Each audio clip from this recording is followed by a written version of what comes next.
This is the April 11th meeting of the Shrewsbury Select Board. I will start right into the meeting. Could I have a motion to approve the bills, payrolls, and warrants? Move approval. Second? Okay, any further discussion? There being none, all those in favor signify by saying aye. Aye. Opposed? So voted. Are there any announcements this evening? None? Okay. Okay. Mr. Manager, do you have anything to report this evening? I do have a couple items. Good evening, board members. I was informed earlier today that the House Ways and Means Committee will be releasing their budget tomorrow, so be interested to see any changes that they've suggested as it compares to the governor's budget.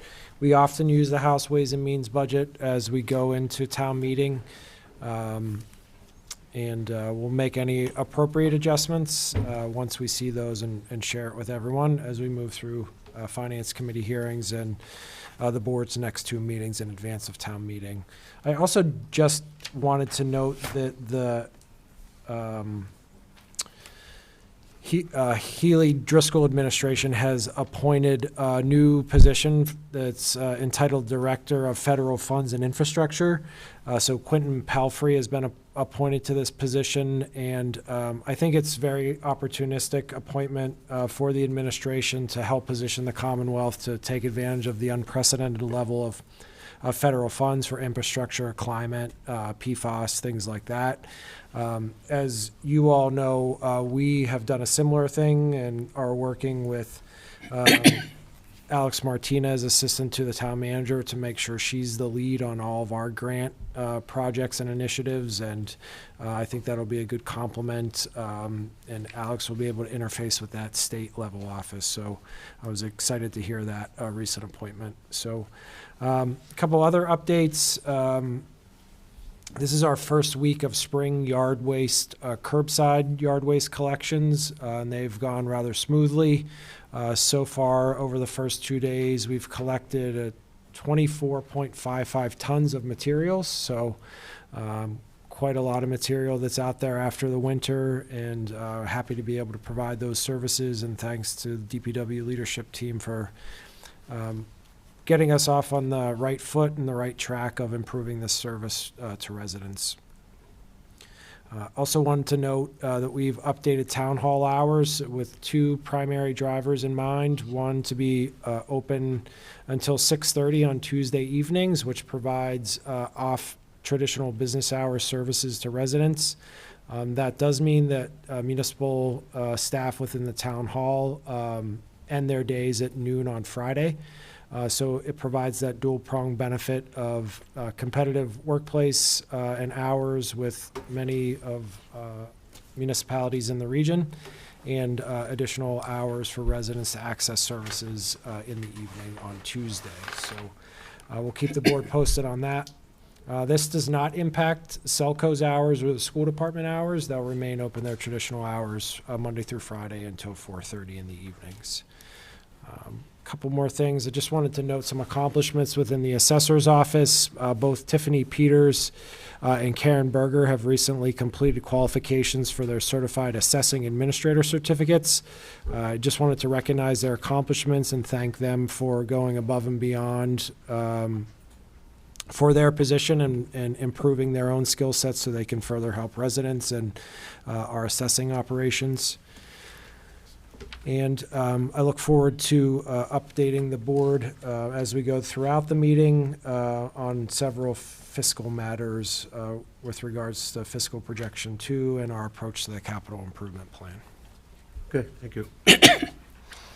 Next item on the agenda is public comment. Nobody applied to participate in public comment this evening, so we won't have anything on that item. Next order of business is is financial business, to review the fiscal year 2024 projection 2. Do you have anything on that, Mr.? Yeah, just a couple of highlights. So as the board knows, the Finance Committee will begin their warrant article review for town meeting this Thursday evening. And they will continue those hearings to the second date on April 27th. We will not be diving into any budget changes with them until the April 27th meeting. As I noted, House Ways and Means will be out in a few days, and that'll give us an opportunity to review that. But there are a couple changes that I want to make the board aware of at this time that will be impacting our overall financial plan and updated through fiscal projection 2. Travel and training, which was centralized in fiscal projection 1 underneath the personnel board, has been reallocated back out to each and every individual department. So that's the more traditional approach, and we were able to work with the figures to be able to reallocate those out. So that's one of the changes. Town manager's budget has been adjusted for the staffing reclassifications and in preparation for the assistant town manager position, which we do now anticipate having on board for at least July 1. With regards to health insurance, as the board knows, we have to absorb a 10% cost increase year over year.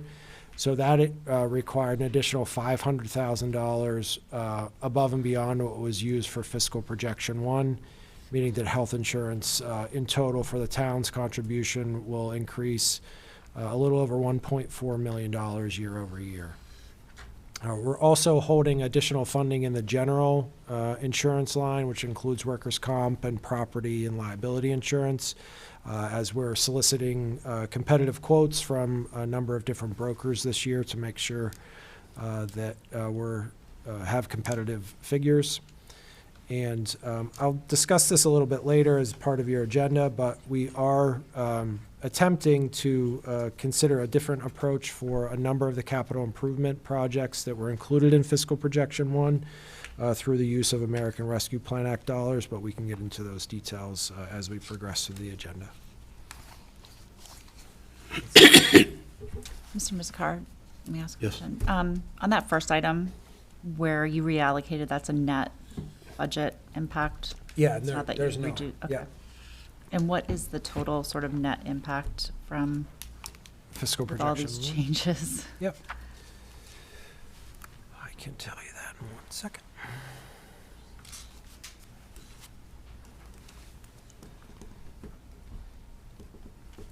Do you have a net change, Dave? Just give me the bottom.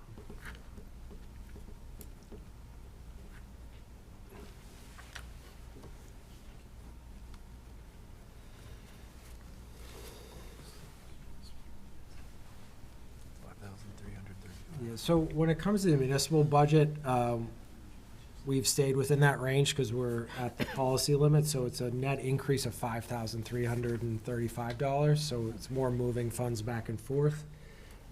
Within the shared operating support, because of that big driver from health insurance, there is an increase there of $698,000. So in total, that's a little over $700,000 in increased spending across all aspects of the operating budget. But again, $5,000 in the municipal operations and about $700,000 in the shared operating support. Thank you. Any other questions? No. Okay, our next order of business then is the 7:05 public hearing with Taylor Wolf, Carnivore Cooking LLC, DBA Arrow Rays Bistro, 6 Hartford Turnpike. We get a phone call this afternoon that these people, this applicant would like to continue the hearing until April 25th, so we won't be having that hearing this evening. So, what time is it? 7:10? Okay. So that puts us back on schedule. Next order of business is a 7:10 public hearing with Robin Nugent, manager, Nola Cajun Kitchen LLC, DBA Nola Cajun Kitchen, 378 Maple Avenue, number 3104, regarding their application for a Section 12 wine and malt beverage pouring license and common victual license. Is there anybody here to speak on that application? Yes? Yes, would you like to come forward, please? Hi, my name's Robert Nguyen. You want to sit at the oh. table? A little more, it's a little more comfortable, usually. Good evening. Good evening. My name is Robert Nguyen. I represent NOLA Cajun Kitchen. We've been out, we started out in 2019, just before pandemic in West Boynton. We were able to overcome the pandemic and survive.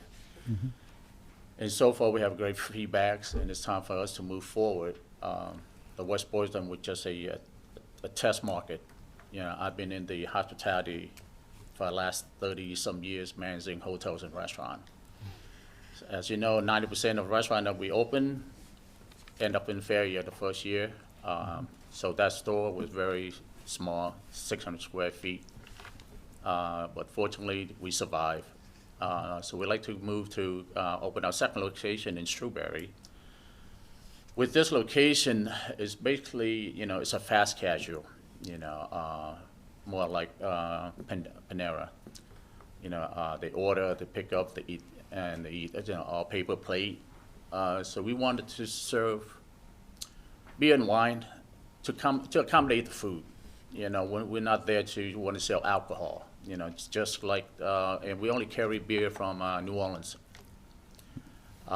There's no other beer that we carry because it represents our concept. You know, so we have 34 seats inside and 10 seats outside. So the beer and wine will only be served inside. Okay, we do not have any wait staff, so there's no alcohol outside of the front patio. Okay. And what are your hours of operation? Monday through Saturday. In beginning, I mean, because we don't know the area, so it'll probably be Monday through Thursday, 11 to 8, maybe even then Friday and Saturday, 11 to 9. We'll see how that goes, because I'm not familiar with Shrewsbury at all. Yeah, I live in New Orleans all my life. Came to New England in 2012. My wife's from here, and we mostly over in Worcester and West Boynton area. So I'm not too familiar with Shrewsbury except for our customer that coming from Shrewsbury to our West Boynton location. Yeah, I don't think we're as lively at night as New Orleans, so you have to worry about being open that late. Yeah. Okay. Any questions, members of the board? No? Okay. When do you think you'd be ready to open? Well, right now I mean, we were hoping by June, but it's just we're having such a difficult time trying to get contractor, you know, to do the work. They say yes, we work with them for a month, and all of a sudden, you don't hear from them. You know, I've gone through like 3 electrician already. You know, 2 plumbing already, 2 framing. So, you know, we just trying to get everything, as you know, we want to open as soon as possible. You know, rent starting real soon. So, as of right now, we're looking at maybe in about 2 weeks, then we'll start cutting the floor for rough plumbing. So we'll take at least a month and a half to 2 months, so probably between June and July for opening. Okay. You have any? This is a public hearing. Is there anybody who would like to be heard on this? No? Okay. Then what is the pleasure of the board? Move to close the public hearing. Second. Okay, we have a motion and a second to close the public hearing. All those in favor signify by saying aye. Aye. Opposed? Okay, what is the pleasure of the board? Mr. Chairman, I move that we approve for Mr. Robert Nugent, manager of NOLA Cajun Kitchen LLC, doing businesses NOLA Cajun Kitchen, 378 Maple Avenue, number 3104, their application for a Section 12 wine and malt beverages pouring license and common victuals license with hours of operation from Monday through Thursday, 11 a.m. to 9 p.m., Friday and Saturday, 11 a.m. to 10 p.m. Second. Second? Any further discussion? There being none, all those in favor signify by saying aye. Aye. Opposed? So voted. Okay, Your license application for the wine and beer will go to Boston, and you'll be notified when that's ready. And good luck with your contractors, and we'll look forward to you opening up. Well, thank you. I'm looking forward to be here in Shrewsbury. I mean, Okay. it's been a long time waiting. Your Great. menu Good looks luck. great. No beignets, though. I said your menu Well, looks because great. the first location, we only have one fryers, Okay. you know, with 3 baskets, and you don't want your beignet taste like chicken or So Fair with enough. this location, we have 3 fryer, 1 dedicated for beignets. Yeah, Yeah. but we have everything else, you know, gumbo, etouffee, jambalaya, you know, this. Fortunately, like, we were voted, you know, I don't know if you noticed, but we were on the top list of 100 in New England, and we're number 24. That's great. Wow. But out of all the Cajun, New Orleans style, we're the only one on that list. So I'm very proud of Nola Cajun Kitchen. Wow. Great. Look forward to it then. I can attest to it being delicious. My husband drives up to get your etouffee. So he'll be really excited that this was approved tonight. Yeah, he need to try the jambalaya. I'll tell him. It took me 3 years to get Wow. that recipe to come out right. So All right. thank you so much. Okay, take care. Okay, our next hearing is a 7:15 hearing with Gene Scaff, manager, Scaff Vineyard and Winery, Inc., DBA Broken Creek Winery, 614 South Street, regarding the application for transfer of farmer winery pouring license from Broken Creek Vineyard LLC, DBA Broken Creek Vineyard. Is anybody here from Broken? Oh, you're already here. That was quick. Good evening. Would you like to introduce yourselves and Good tell evening us? to you. Yeah, sure. My name is Phil Lombardo, and I'm representing Jean Scaff and his wife Abigail Scaff in their effort to continue the operation of the Broken Creek Winery. And we're here tonight looking for approval of the transfer of the pouring license. And if you have anything to add to that, or maybe we'll just entertain questions from the board. Okay, why don't you start by telling us if there's going to be any changes anticipated in the operation? Not anytime soon. Everything's going to be the same? It's gonna be the same. Okay. Same hours, same, Yes, from, right now, the license is, I think, from 10 to 10. And we are gonna keep the same operation, which is mainly during the day or during the week. It's gonna be events, which, like, you book it ahead of time, and we do that. Friday, Saturday, Sunday, we open 12 for the public, 12 to 8. Friday, Saturday, 12 to 8. Sunday, 12 to 6. I'm sorry, what was the last thing you said? Sunday 12 to 6. Sunday, 12 to 6. Sunday, 12 to 6? Okay. Okay. Any questions from members of the board? So I'm looking at the application, and the hours are 12 to 10. You just said 10 to 10? The 12, yeah, no, I think the license was, that's right, we had to amend it, I don't know, we sent a letter, and I talked to the office. When I put the application, I didn't know the exact hours, I thought it was 12 to 10, what was the license, and then it turned out to be 10 to 10. I would like to keep that because we book events in the morning, that they start at 10 o'clock, and we'd like to keep that going the same hours. Okay.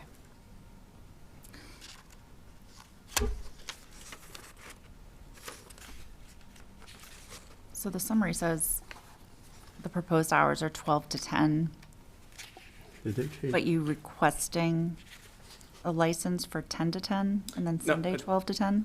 The existing license is 10 to 10.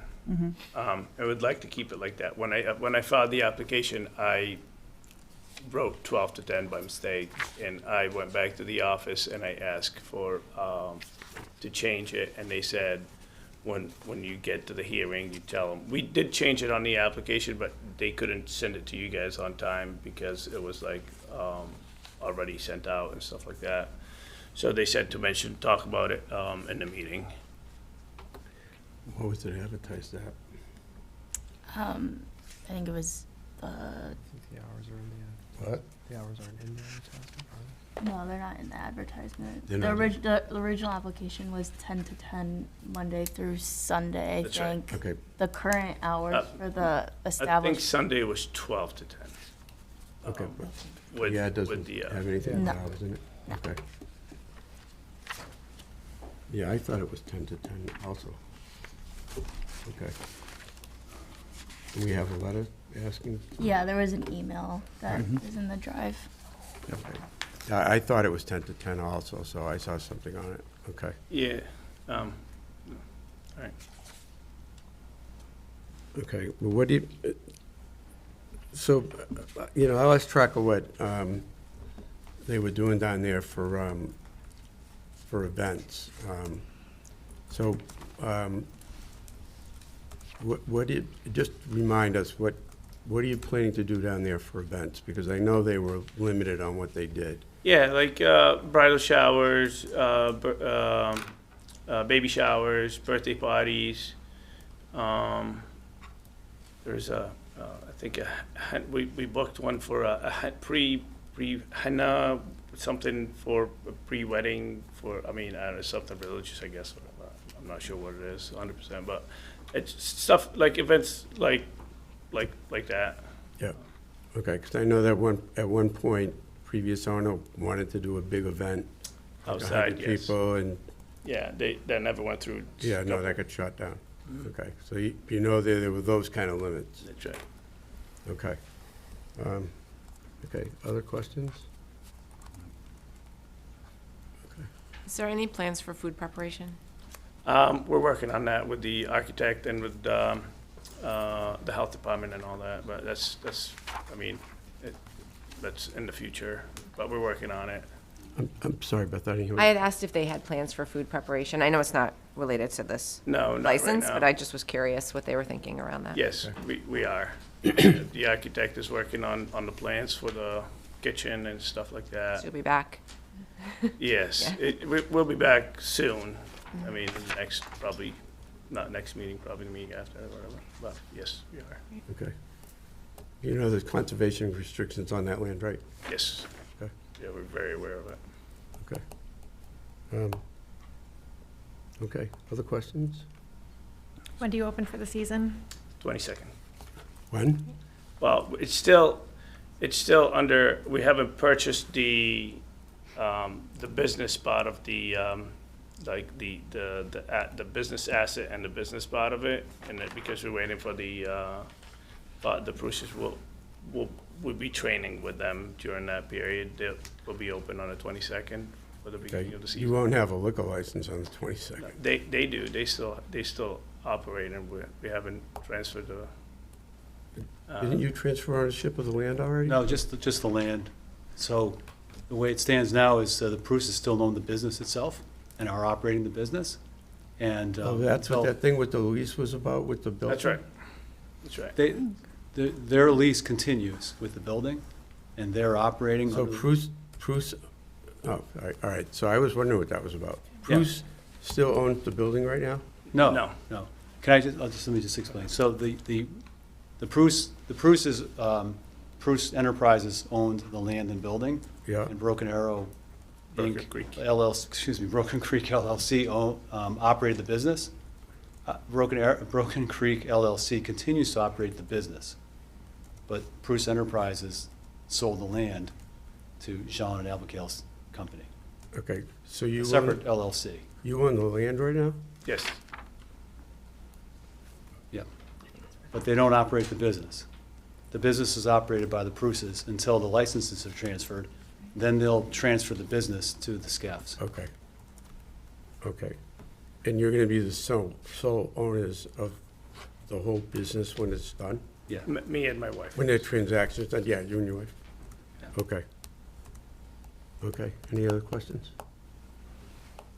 Okay, it's a public hearing, is there anybody who'd like to be heard on this? Yes, sure. Would you state your name, please?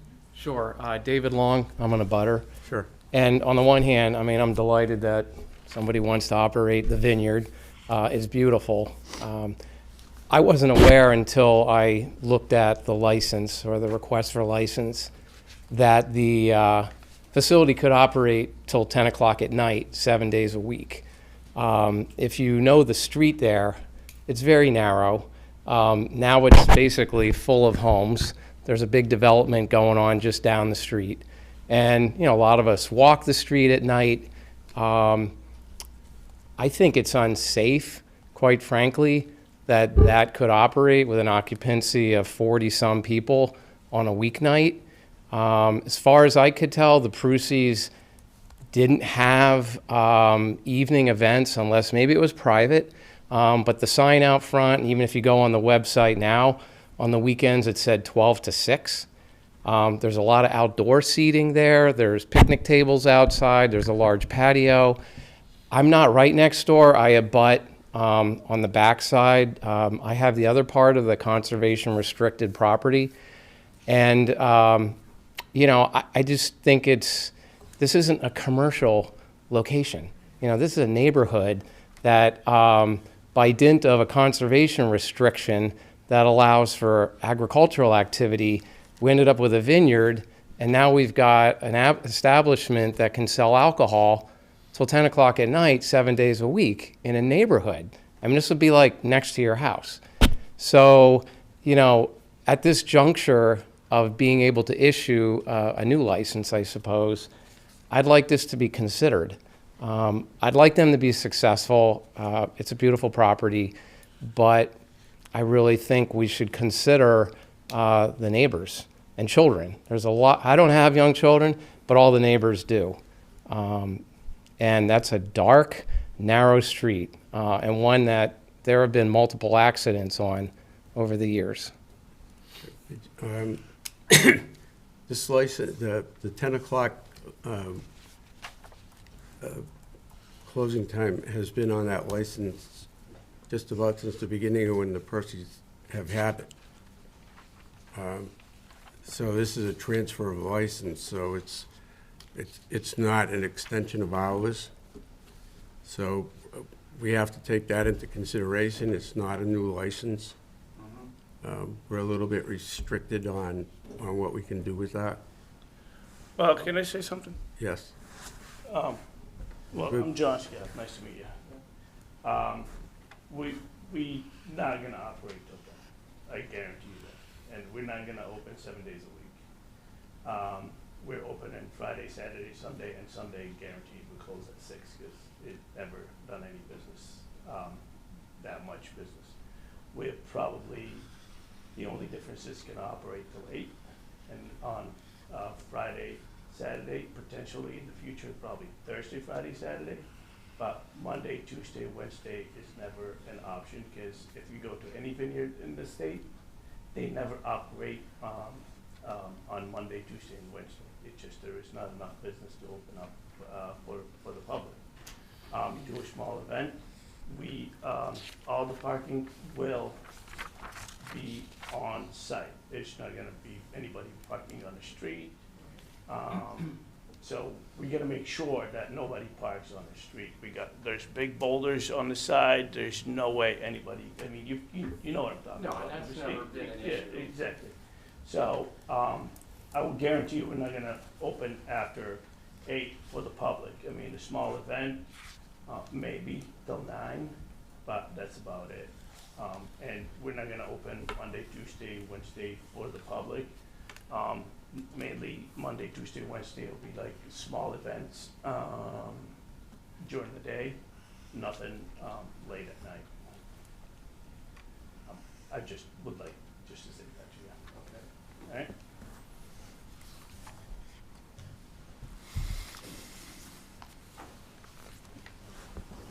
Yes, just state your name, please. Sure.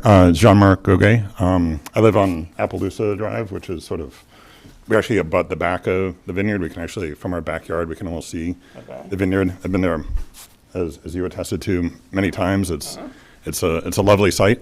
And I've been there. I volunteer to help pick grapes in the fall, so it's wonderful. I'm glad we have it as part of our neighborhood, but I share the same sort of concerns as you mentioned. I didn't know up until this time that they actually had a license to pour until 10. because as we know that there's a sign that says they're open Saturday and Sunday until 6. And as far as I know, that's sort of how late stuff seems to go, at least for the public. It's certainly reassuring to hear your comments that you would keep things to a minimum and it's not going to be open until 10, 7 nights a week. That concerned me when I first saw it, and I do have little kids. Because I share the same concerns. It's a residential neighborhood, it's a dark road, and things can happen in a residential neighborhood on a dark road if there's people there drinking alcohol until 10 o'clock. And so I wanted to bring that to the town for consideration, not knowing that the license had previously been approved that way. I'd just like to say that I have 3 kids too, so 8, 10, and 12, so they're not, I understand your Yeah. concern. Oh, yeah. I always keep that in the back of my mind. Yeah, and absolutely. And my point here coming is I want you guys to be successful because I tell my family, I tell other people, like, I live in Shrewsbury, and guess what? There's a vineyard in my backyard somehow, and they've been successful, and I want that to continue. I just want to have other considerations for the neighborhood and for the safety of people in the neighborhood. So. Totally understand. Just one more. Yes, sir. Your name, I think I echo Jean-Marc's comments. I'm also on Appaloosa Drive, and I also have a family. And you state name, please. my name is Jay Riapel, and I'm on Appaloosa Drive, and I also have a family. And first of all, welcome to the neighborhood. Thank you. Look forward to working with you. John-Marc and I have picked grapes at the vineyard before. So, but also we have those same concerns. But it's reassuring to hear that you're addressing them today. So thank you very much. Thank you. Yeah. So I have a question for the people who commented on the hours. Have you had problems in the past with that? No. Okay. Just concerns. What, Can I ask a question, though? would you, Mr. Long, would you go up to the mic, please, if you can speak? I mean, you said a few minutes ago that this, basically we were rolling over the application, but it says it's an application for license. It's a transfer. Okay, and they filled it out saying they wanted 12 to 10. It So was a mistake. that could have been written out as 12 to 6 on Saturday and Sunday, but that's not what they're requesting. That's right.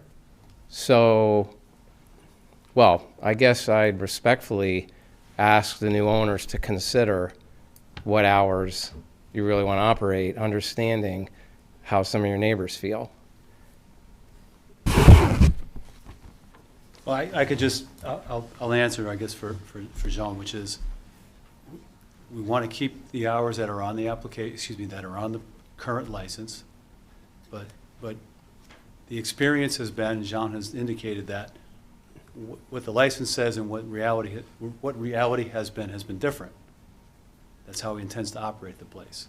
But there's no interest in amending the license at this time. Okay. That's no guarantee. Please.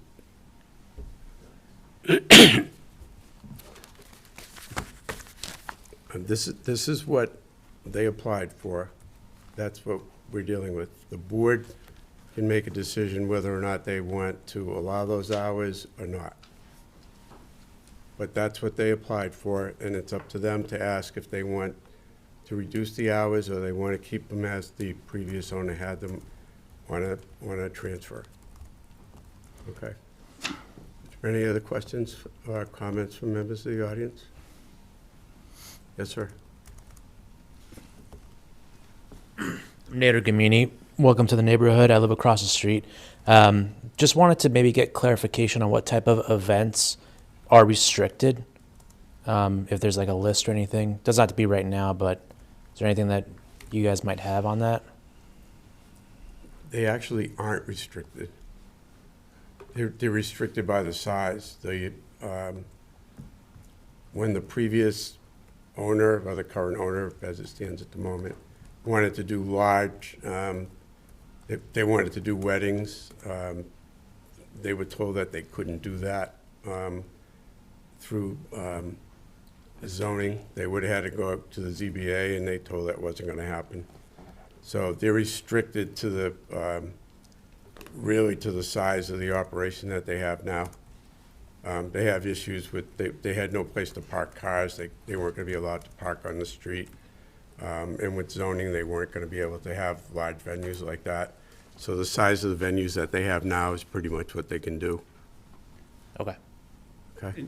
And again, if I can just clarify, this is a pouring license where, individuals come in and maybe taste some wine. That, I've been to a bunch of them myself. It doesn't happen really other than during the daytime. It's just not realistic to expect that the pouring license part of it is going to be, beyond 5 or 6 o'clock. The events, a bridal shower, something like that, that might spill over beyond 6 or 7 or 8 o'clock.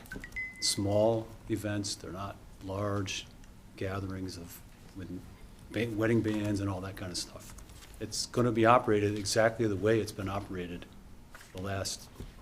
during the time that the license has been in the Prus's hands. John and Abigail are not going to change the operation. So if the residents will not notice a difference in the intensity of the use there. Correct me if I'm wrong, but they're also governed by, can't think of what you call it. but SVT. It's as an agricultural operation. That's right. And aren't they governed by agricultural regulations? So they're under a different set of rules than everybody else, if I remember. I don't have the full file here, but they're under a different set of rules, right? They've got a little more leeway than normally you would have. Because it's an agricultural operation, right? I don't really know about leeway. I mean, there's no leeway to have large events or anything like that. Not liquor, but, not alcohol, but because they're an agricultural operation, they've got a little more latitude than if they weren't an agricultural operation. I'm positive they do, I just don't have the full file here. Because I remember that we went through that when the previous owner wanted to do the large events, and they can't do anything they want, but they've got some other. There are things you can do, for example, growing your product on site as part of the agricultural portion of it. So there can be some crossover between growing grapes Right. and then selling wine on the same premises. You can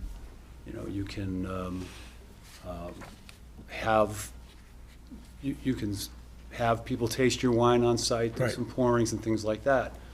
But I don't really see where people are going to be able to, that Jean and Abigail, if they even wanted to, are not going to be able to do the kinds of things that you'll see a bar do or a wedding, venue. No. It's just, No, but they're also governed by the Department of Agriculture. yeah. But you're representing to us tonight that this is essentially going to be run the same way as it's been run? That's right. Okay. Anyone else? Okay, I just have a question. sure. So just hearing what, the people have said this evening, understanding your plan for the business, I just have a question about any sort of music or outdoor music, and I know it's not related to the license, it's more about the comments that I heard. Yeah,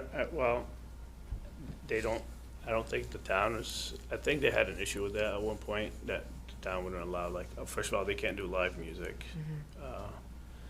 Just because it brings them to a different category.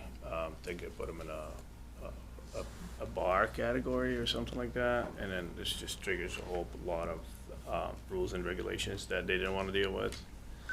But outside, they didn't ever. I mean, they had probably music very minimal. There is no loud music. There is no parties. There is nothing like that. It's just very relaxed place. Thank you. Okay. They are also restricted because they have a septic system there. Right. They're So like they're 49 restricted by people. the capacity that think they it's can have on the site. 49, right, people? Yep. So, and Sunday entertainment, they'd have to come back for a But I didn't, Sunday I was even entertainment thinking, license, you know, you too. hook up an iPad, you're playing music, like, just being mindful of sound traveling, especially, it was the evening, but it sounds like you are not planning to be open past 6 or 8 o'clock, depending on the evening. Yes. I mean, 8 o'clock. Okay, Yeah. okay. Yes, sir. My name is Fran Zaretti, I live 625 South Street. Welcome to the neighborhood. I wish this gentleman and his family well. It's a beautiful piece of property. I used to own the property. I sold the property originally to the Prusies, and I did, back in 1999, I put a conservation restriction on that, and I dedicated that to Sudbury Valley trustees. And that is a very specific document. It had to go to the Town Conservation Commission, the Board of Selectmen, and the Secretary of Environmental Affairs to get approval. It took 3 years to get the approval of that conservation restriction, which does, in fact, have certain rights it grants to the purpose of using the property, and there are also prohibited things to do in that property. One of the prohibitive uses is clearly called out commercial. So there is also a 61A on that property, and 61A allows different things that normally isn't allowed on a piece of property. But the property still has the conservation restriction on it. It has residential zoning restriction by the town. And I also reserve rights to the property that anything is built on that property, as long as I'm living there, I have to approve the plans. The previous owner built the buildings without my approval. Mr. Long also bought the other piece of property from me covered by that same restriction, and he followed the rules. He submitted his plans to me, and I did approve them, and these plans have to be approved and recorded at the Registry of Deeds. So there is a lot involved with this piece of property. It's not just a normal piece of property. Matter of fact, I believe it's the only conservation restricted property in the whole town right now for the 45 acres. And when the conservation restriction was put on it, it was a decrease in value of the property substantially. I could have put 45 houses on that property as an engineer and as a developer, but I decided to preserve that property. When Mr. Prusi went in there, he built the house under approval, and then he put the barn up. Then after he put the barn up, he added on to the barn, and then he made more of a business out of it. So it keeps evolving into more and more things. So I don't have any problem with the winery. I don't have any problem with the business. And with this gentleman being successful, I hope he is. I have no problem with that either. But there is sensitivity here that it's not a typical piece of property. So I just want the board to know that. Also, as some of the people mentioned earlier this evening about safety, it is a dangerous curve.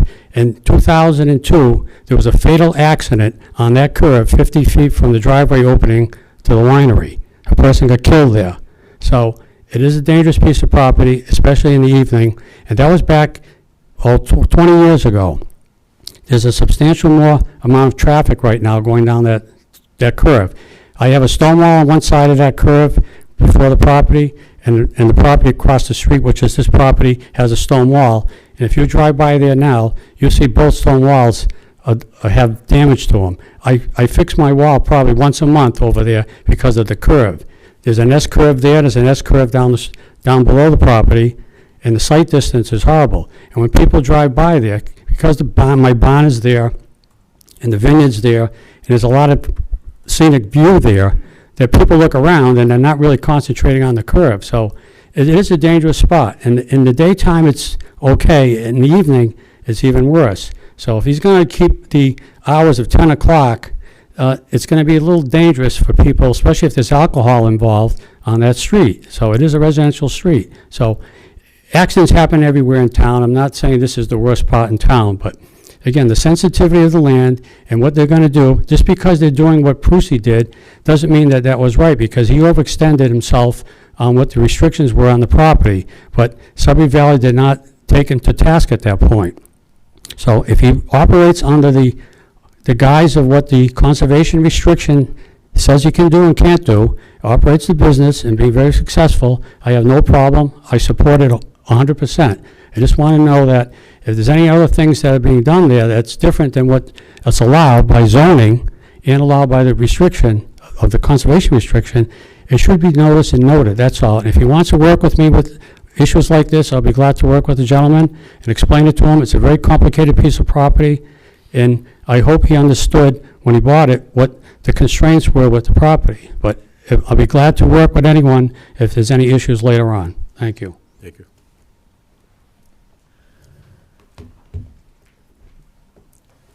Okay.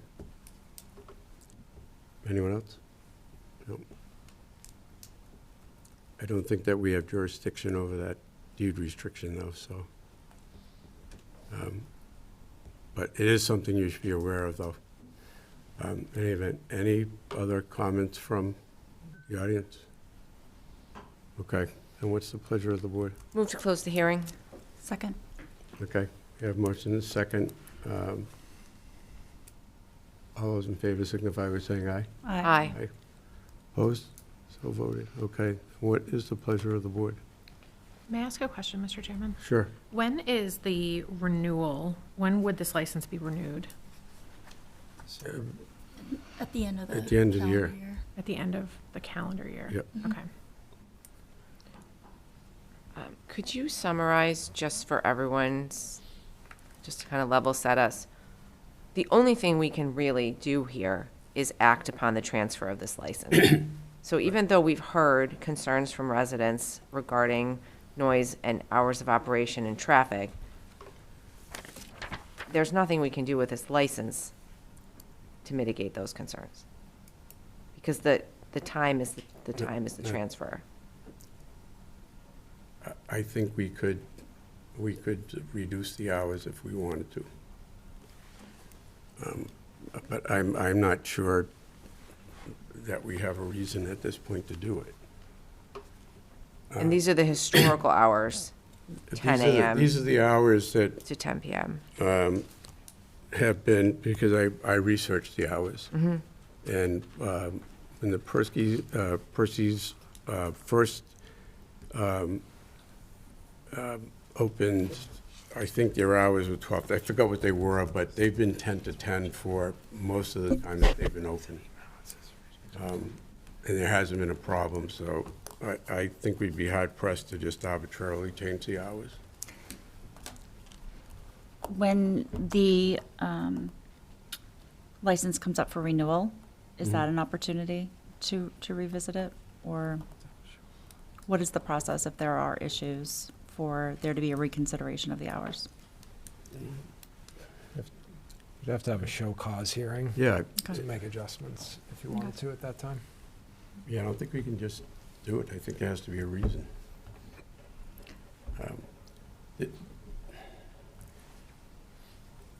Most of the license holders ask for the maximum hours that they think they're gonna use, on the outside chance that they use them. And the other thing you have to remember is, if they, just say for the sake of argument that he wanted to be open till 8, then usually they want to have the license at least for an extra hour so people can leave and they're covered till 9. So it could be done, and you could, we could ask him to do it, but I don't think he's ready to do that right now. I think we'd see I think we can monitor it if there's a problem, and we have complaints in the neighborhood that are verified, then we could go in and do it, but I don't think right now, I honestly don't think we have a cause at this point to change it. Since they've been here, we haven't, I don't think we've had complaints. No, I don't remember any. Yeah. I mean, I really appreciate the abutters and the neighborhood residents coming forward and being so respectful and sharing your concerns, and I really appreciate the owner addressing those concerns and making commitments. So I think that I agree. You purchased this establishment with the intent of operating it similar to how it has been operating. I agree that you deserve the flexibility to have some extended hours when you need them. And in that respect, as Mrs. Cassavant said, our role is to evaluate the application based on the transfer, and hope that this is a non-issue going forward, but also to make people aware of what the process would be should there be a need. If it becomes an issue, we can invite him back. Yep. I will say when the previous owner wanted to expand his operation and have weddings and that there, the board did get involved, and we're part of the chorus of people who said, no way. So when there's a situation that arises, the board does get involved. So we just have to keep an eye on it. Okay? All right, so you heard the complaints, and you know what that road's like when it's dark. So you're gonna live there too, right? Yeah, well, so they know where to find you, right?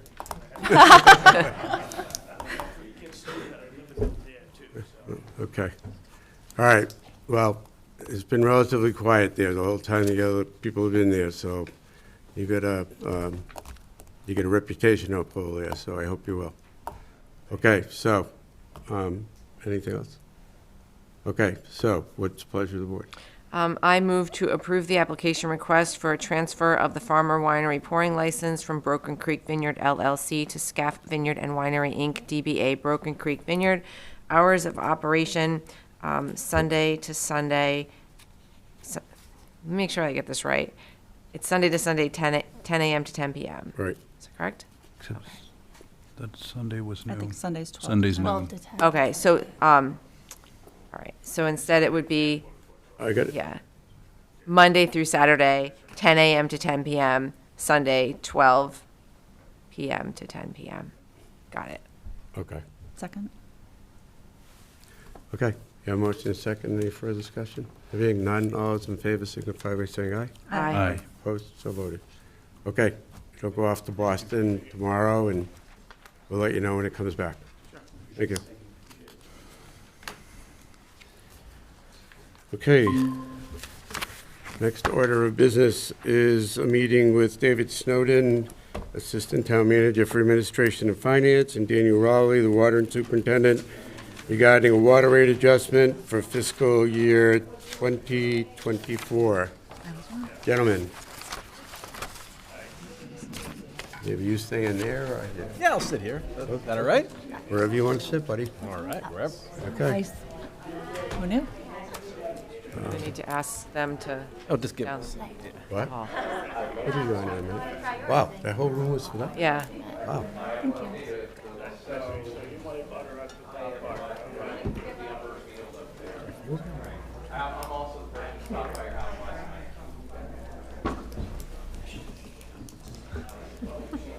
Okay.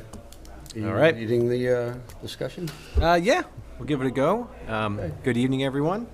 David Snowden, Assistant Town Manager, Administration and Finance, here with DPW Director Jeffrey Howland, Water and Sewer Superintendent Dan Rowley, and Assistant Water and Sewer Superintendent Joseph Kenny. We're here to go over the water rate analysis and recommendation to the Select Board and Water Commissioners. That would go into effect July 1st, 2023. All right, Taylor, go to the next slide. I'll see how many times I get that wrong, okay? All right, so today on the agenda, we're going to quickly review the purpose of a water rate study, explain the steps within a water rate study. We'll review the financial plan, the rate structure, how this eventually impacts the customer. We'll go over some of the updated changes to the capital improvement plan, and then we'll end with recommendations, and then there'll be plenty of time for questions. All right. go along with this. So, the purpose of any water rate study is ultimately to ensure that revenues are able to accurately offset the expenditures with a rate structure that is equitable across all customer classes, and that ultimately provides the cleanest, safest water for our community. We can continue on now. All right, so now we're going to look into the rate study overview. So there's three main steps that we took in the development of the water rate study that was shared with the board. The first step is understanding what the financial plan or the revenue requirements are. So we compare our current sources of revenue and funds, and we determine what expenses we see in the out years. We try to plan for 5 to 10 years for both operational expenses and capital expenses. Next, we look at the cost of service. We need to allocate the revenue requirements to the specific customer classes to make sure that we're being fair and equitable. What percentage of consumption in water supplies for residential versus commercial and apartments. It's important for us to understand those so we can make a rate structure that matches those consumptions. And then this leads right into the rate design when we will ultimately develop the most equitable and fair rate structure possible. All right, Taylor. All right, so this slide here provides a visual representation of all elements that compose the revenue requirements of financial plan. You'll see all the way on the left side the inputs. We have the customer accounts, the bill consumption, the revenues we need to meet our expenses, the capital plan, and our current cash position. Coming down from the top, we have the capital project funding. So we try to lay out, as I mentioned earlier, 5 to 10 years of projects so we can understand what our financial plan will be in the future. We also want to make sure that we meet reserve targets for cash reserve and our stabilization reserve, and that we can accurately fund our debt service schedule. And all these elements combined are part of the annual revenue requirements for each fiscal year for the water enterprise. All right. One more down. All right. So what we have here is a graph that's showing 6 fiscal years, our current fiscal year, FY23, and then the upcoming FY24, and then the remaining years afterwards. We have the expenses broken out by expense category: operating, existing debt, cash-funded capital. Those are seen in the bar graphs. And then in the line graph, the yellow line, we have the status quo revenue. That's the revenue we currently receive, estimated each year with our current water rates. This graph is proposing no change in the rate structure right now. And as we can see, in FY23, we meet our requirements. But in FY24, we're unable to fund, without any changes, we wouldn't be able to fund any of the capital improvements necessary. And then as we get to FY27 and 28, we would have some difficulty funding both operating and existing debt as well. Next slide, please. All right. So this chart is similar to the previous one, but here is the proposed financial plan. Again, you can see we have our expenses in the bar chart, the operating expenses, the existing debt. Now, instead of cash-funded capital, what we have here is proposed debt. In this structure, we are going to be, in this financial plan, we are proposing a debt-funded capital plan where we are able to fund all the same capital we needed to in the previous schedule, but by doing it through debt authorization, we'll have smaller debt payments to make each year as opposed to a larger cash payment in any given year. There's also a 3.5% rate increase in FY24, and it's projected to have a 5% increase in each ensuing years. Those are estimates, but we would intend not to have them be any greater than 5. And then next slide, we're going to look at the rate structure consideration. In 2018, the town did a fair overhaul of the rate structure, and we really are proud of our conservation-based rate structure at this point in time. It promotes the efficient use of water by charging consumers at higher revenue rates the more they consume. There's a base rate that's based off of the size of the meter, and then there are tiered rates based on the consumption. The proposed system we're looking at now maintains this structure, and we're not going to make any adjustments to the base rate at this point in time, but only the tiered rates moving forward, as is recommended. All right, next slide, Taylor. All right, this is an overview of the new rates. We'll go into bill impact, so it might be a little bit easier to comprehend that, but I'll go over a couple of these right now.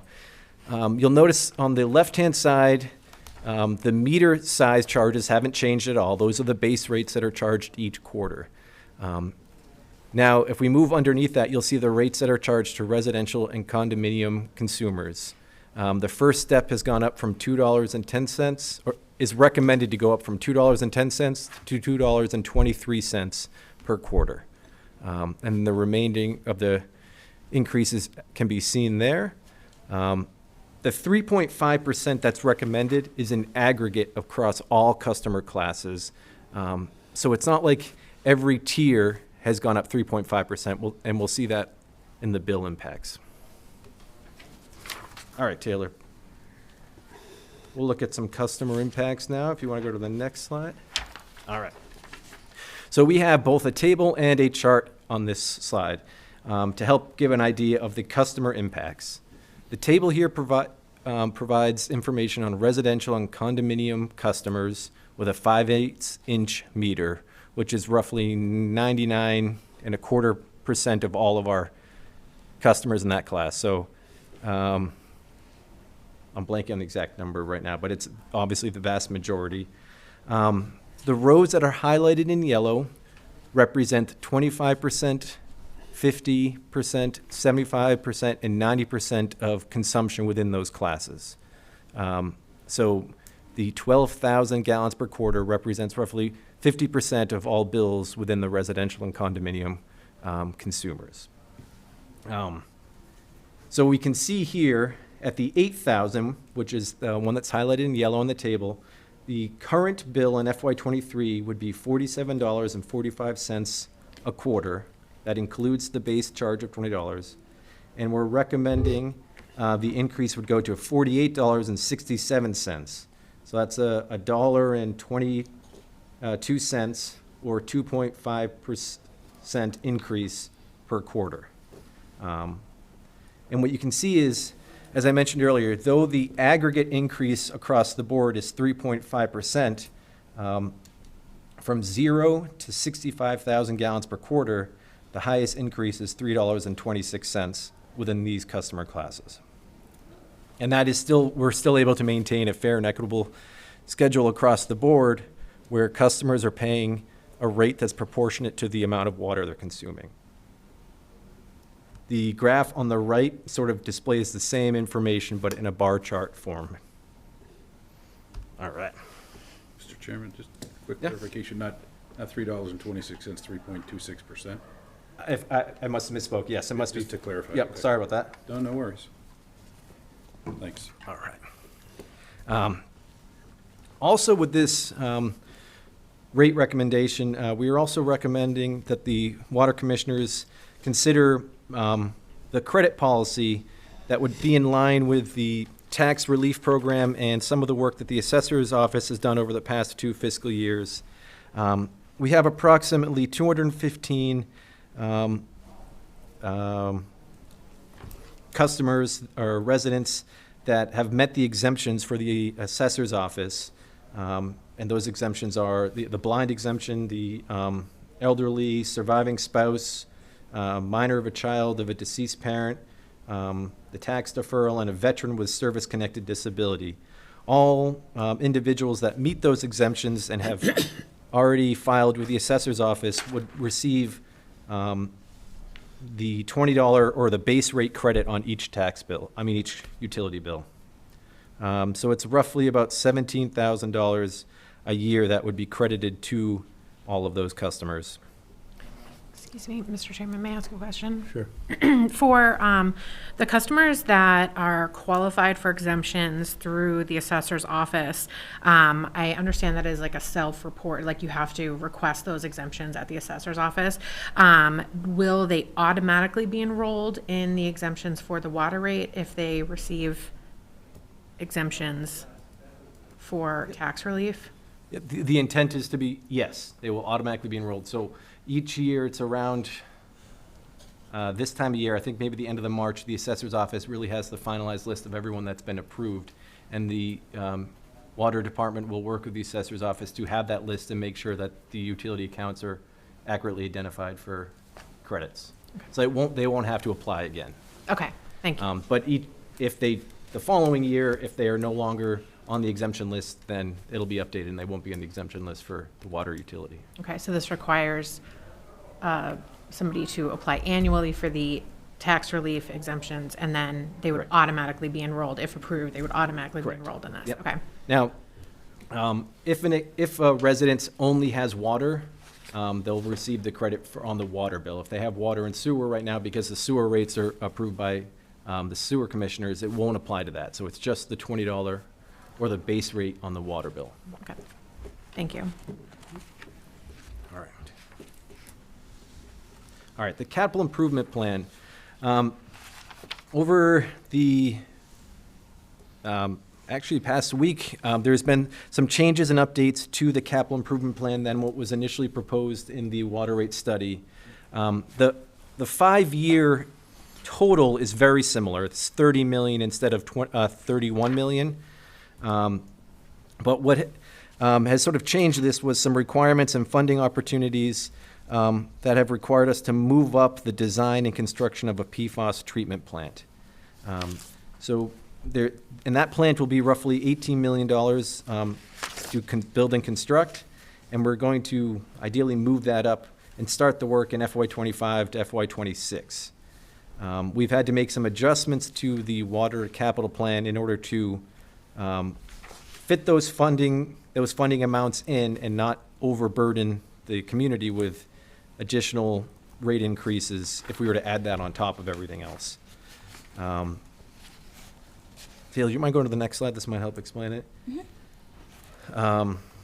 The water rate study initially was seeking bond authorization for 30 million in change for a 5-year plan. What we're recommending right now is a bond authorization at town meeting, May 2023, of $12 million.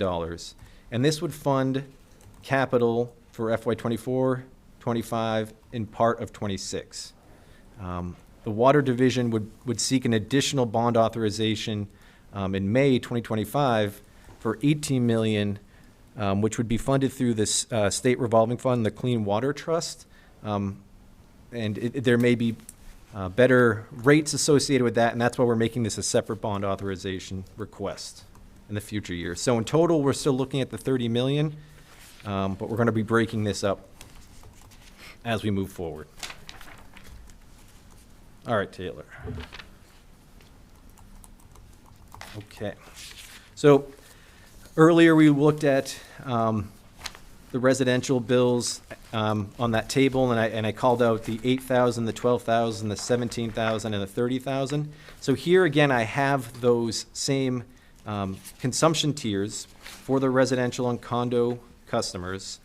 And what this bar graph does is it shows what our current rate would be if we do the debt-funded proposed capital plan, or if we do the cash-funded capital plan, which is not borrowing, but essentially paying out of cash, which we'd have to raise the rates significantly more. So if a resident was consuming 12,000 gallons a quarter, they currently are paying $70.05. Under the proposed financial plan, that would go to $72.05. If we needed to raise revenue through the rates to cover a cash-funded capital plan, that same resident would be paying $92.87. So that would be an increase of $22.82 a quarter for that resident. Yep. So, Taylor, can you just go back? So I just really want to take a moment and underscore what Mr. Snowden is saying, because this is a very different approach from what we've done in the past. So as we've considered capital improvements like water main replacements, tank maintenance, and other significant infrastructure related to the water system, we've always raised rates sufficient to be able to cover the annual capital plan through cash, as Mr. Snowden said. However, we're looking at water capital improvements for 2 miles of pipe, 2 miles of water main now being over $3 million. And we see this as a very pivotal point whenever we're considering the ongoing capital needs of maintaining a safe and reliable public drinking water system, and the cost of doing so. And therefore, we're recommending this approach that many communities of our size and larger have to make a decision to move to at some point, because you can no longer burden the annual water rate without extremely altering the cost of water consumption for residents. So this is a very big change. I just want to take the opportunity to underscore that with the board. We do feel the debt-funded model is the right way to go, and it is a model that will be perpetual. I mean, there's plenty of city and town and state and federal initiatives that you hear about, right? Like the Chapter 90 program, you hear about a $200 million bond bill being issued each and every year for that, right? And so these things are ongoing and will be part of our financial plan for the water system well into the future. Now, we have some catching up to do, right? So, and we're dealing with this need for a major plant upgrade for handling PFAS, but we just don't see the ratepayers being able to satisfy on a cash basis anymore the capital improvements. So we need to transition to this debt service model. Thank you. All right, so I'm going to move on to some of the recommendations from the rate study. From the work of the rate study, it's recommended that the select board increase the water rates by 3.5% in the aggregate across all customer classes for FY24, and then on an annual basis, review the increases for the following fiscal year. It's recommended that the select board set a public hearing on the water rates at their next available public meeting. I think it's going to be the April 25th. Recommend the select board to adopt the debt-funded capital plan strategy as outlined by the town manager. Recommend that the select board adopt the proposed credit policy that would provide relief to individuals that have already been designated by the assessor's office. And ultimately, this rate increase will support a debt-funded capital improvement plan and put the water department and our infrastructure in excellent shape in out years. It'll enhance revenue stability in conjunction with reserve targets.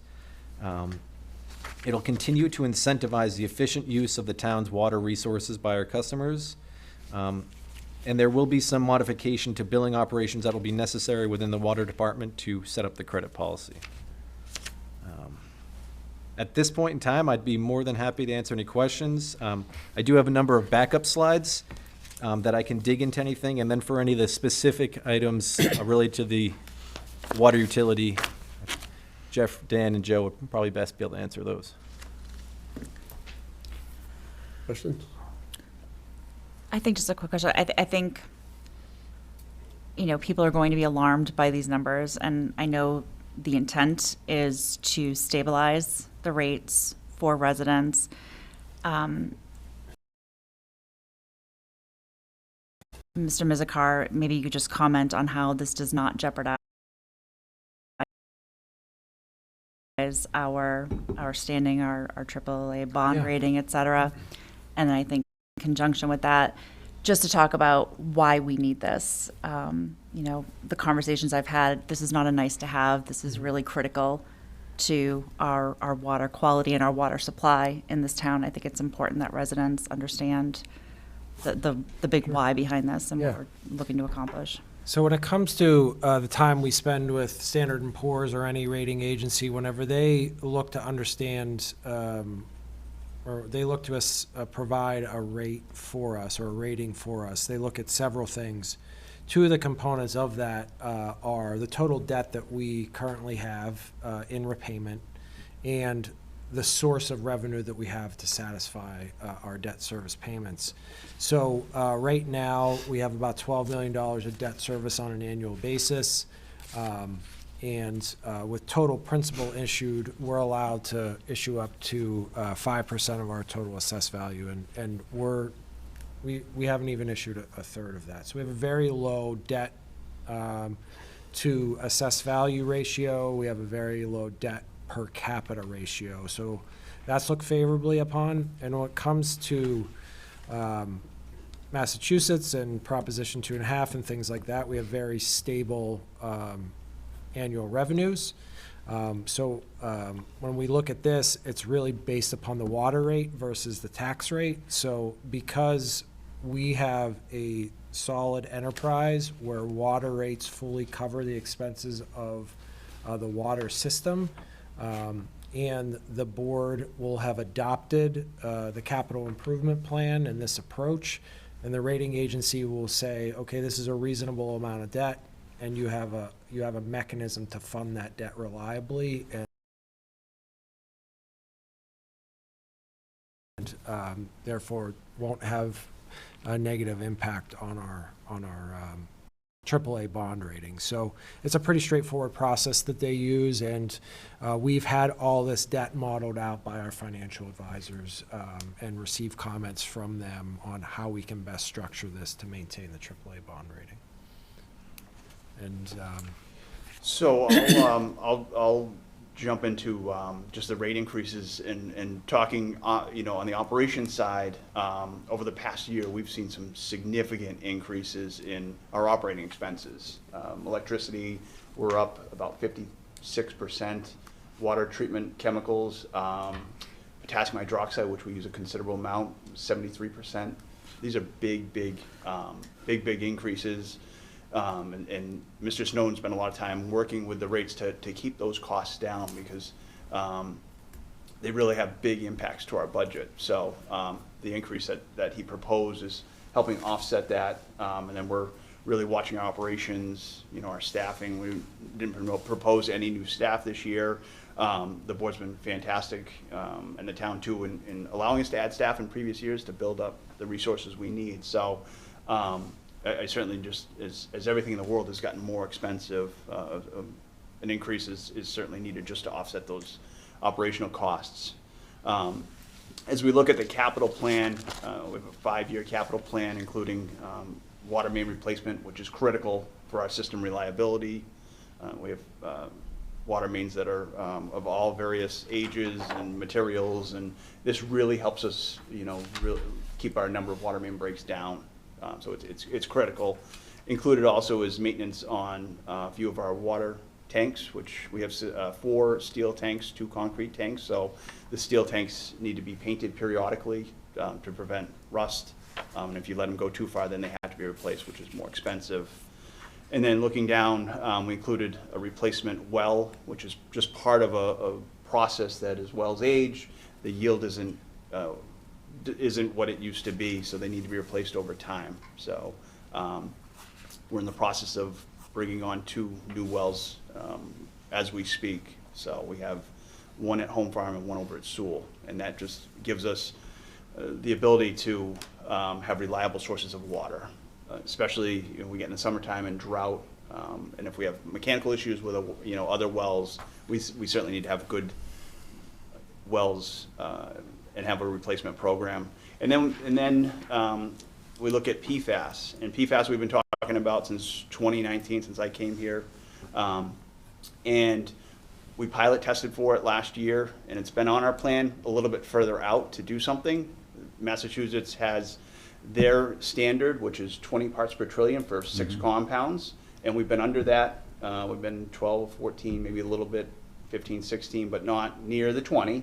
And a few weeks ago, the EPA set their, or published their proposed MCLs, maximum contaminant levels. And they have a different approach, where Massachusetts has a sum of 6 compounds. The EPA has 2 particular compounds, PFOS and PFOA, where they've set a standard, a maximum contaminant level of 4 parts per trillion for each of those individually, those compounds. And then there's a hazard index for 4 other compounds.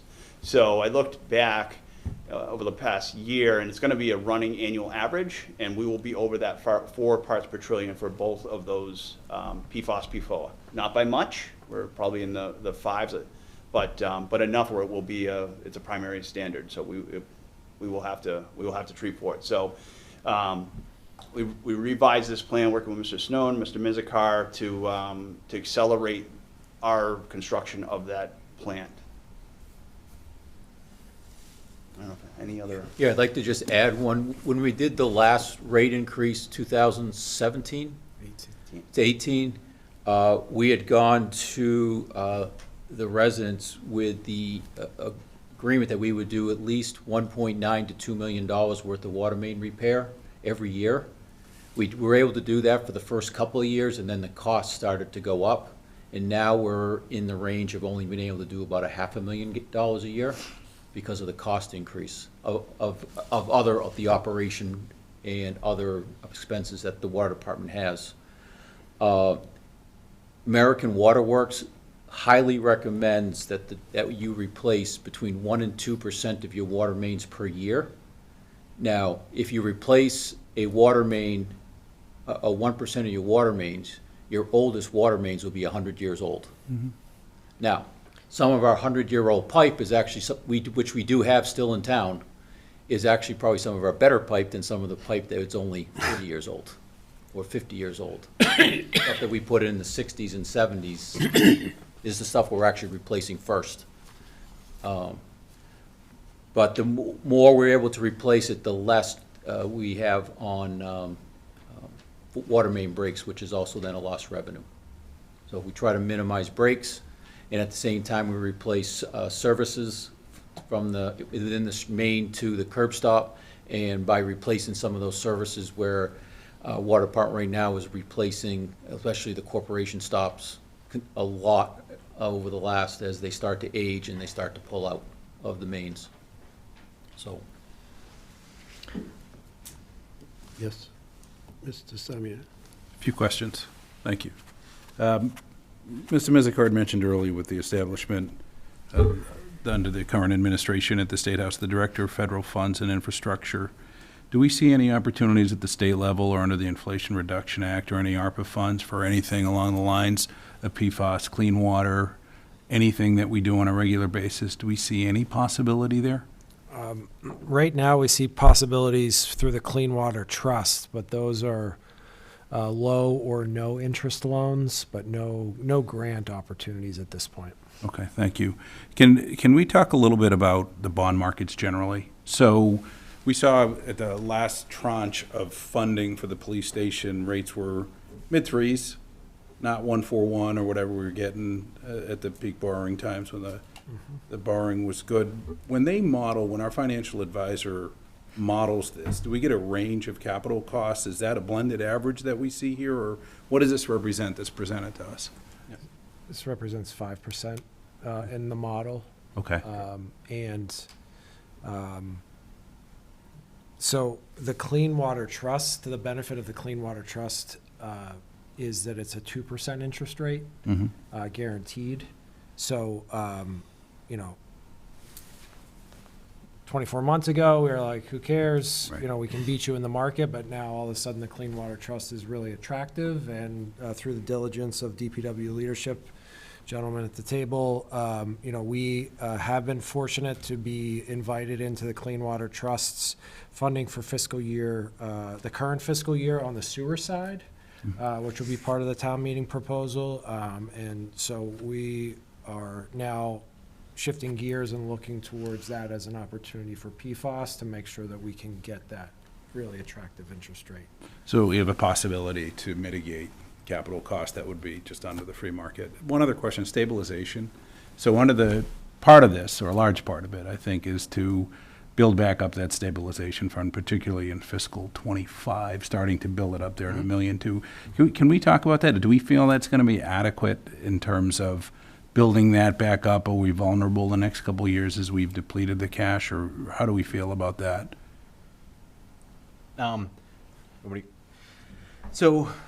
Typically, in the first year, I think we sort of have a little bit of a cushion, where we would be cash funding the capital, and we're transitioning from not needing to make any cash funded capital within the first year, with the exception of, I think, a vehicle and one small project of $5,000. There is about $400,000 that we can then transfer to the stabilization account.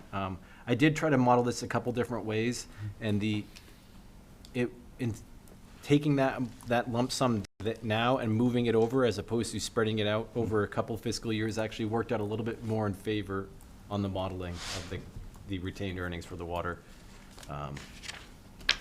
utility. Okay, all right, thank you. Yeah. Question?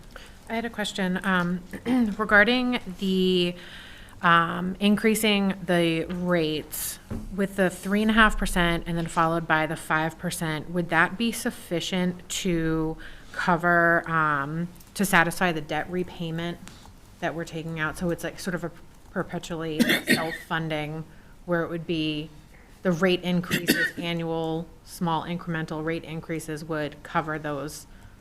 Correct. Debts. Yes, that's the intent behind the design, so that we're still meeting the requirements of the debt service payment, and we don't need to have like a 10 or 15 or 20% increase. For future debt. Correct. Yes, okay, Yes, thank correct. you. Yep. Not just our No, existing I see what debt. you're saying. Thank you. I had some questions about PFAS. So how long have the Massachusetts standards for PFAS been in place? Are you aware? 2 years? Is it that long? I think it's been 2 years. Okay. All right. And we began pilot testing for it last year? We did. Okay. Yep. What is the frequency of the testing? Is it, monthly, weekly, daily? So we're required to conduct one monthly test of our finished blend. Okay. And then we do some additional testing for our own information on each of our individual sources. Okay. I'm sorry, so you said you are testing the individual wells? Yes. And are you seeing it across the board, sort of uniform PFAS contamination? Are there particular wells that are showing higher numbers? So we see higher numbers over at our Sewell well. Okay. Okay. Are the numbers, when we enter a period of drought, are you seeing an impact on the PFAS? Not significant. Like last summer, it didn't jump up significantly. Okay. All right. Our Sewell Street well, is that, what percentage of our capacity does that represent? That's 400 gallons a minute. It's a small percentage of our capacity. Okay. 400 gallons a minute, so we generally do about 2,500 to 3,000 gallons a minute regularly. So it's a small percentage. Okay. All right. And you said we're bringing 2 new wells online? We have a replacement well at Home Farm, and then we have a replacement well. I think it's a replacement well over at Sewell. Okay. And have those new wells been tested? We did Yes. Sewell, Yes. yeah. Yes. And what are you finding? The Sewell well is similar to the well that's also at Sewell, and then the Home Farm was similar. Okay. Just all of our wells have, PFAS was found in all of the wells, just higher concentration at Sewell than the others. Okay. Ideally, we would say we would get rid of Sewell wells, but we need the capacity there. But we were also hoping, as everyone knows, we have hexavalent chromium, but that's not in the same well. If it was, that'd be ideal, but it's not. It's in a different well. Of course. And you said, I'm sorry, I have so many questions. Is it okay to continue? Thank you. The EPA proposal, that is currently just in a proposal state, that has not been accepted? Okay. And So- is there anticipation of when that will be? By the end of the year. Okay. All right. How does that impact, if we are not meeting EPA standards, how does that impact our delivery? So those are That will be a primary drinking water standard, so we will be in violation as soon as, whenever those take hold. Like any, you know, there's a whole list of primary standards that we have to follow. Okay. What are the repercussions for being in violation? Well, that's a great question. I don't know because we've never violated. Yeah. Off the top of my head, I don't know. Good to know. I could certainly look that up. Do you know? So they're gonna handle it as a tier 2. So there's 3 tiers for violations. The tier 2 violation is it's not as critical as a tier 1 with if it was a bacteria, a failed bacterial sample or something along those lines, where there's an acute risk to human health or life. So, but the tier 2, it would be a lot of public notification, a lot of education, and the DEP would expect some sort of significant plan from us to mitigate the PFAS and filter that out of the water. So, Okay. And to your question earlier, so if the EPA does approve the 4 parts per trillion, Dan said by the end of the year, this isn't set in stone, but typically it'll be about 2 to 3 years before it's actually promulgated. So, Okay. so which is giving towns some time to actually prepare for this, because it's been quite a it's going to be a difficult capital cost to overcome for a lot of smaller towns. So.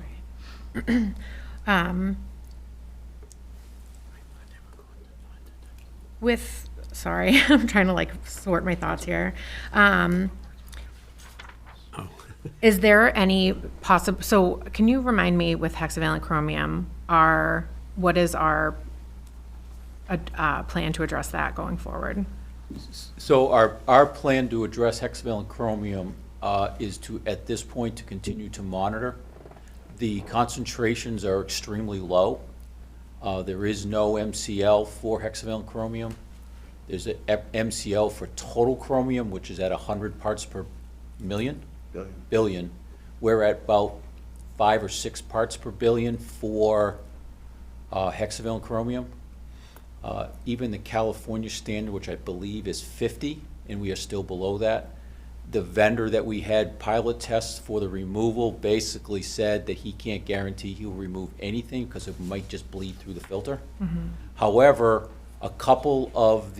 when we did the pilot testing for PFAS, a couple of the media that we pilot tested actually removed some concentrations of hexavalent chromium. So I believe we pilot tested 5 different media types. Part of our choice will be based upon the hexavalent, if one of those can remove hexavalent chromium. So there are 2 of them that do. So, and I think the leading media choice at this point is one that will remove some of the hexavalent chromium. Okay.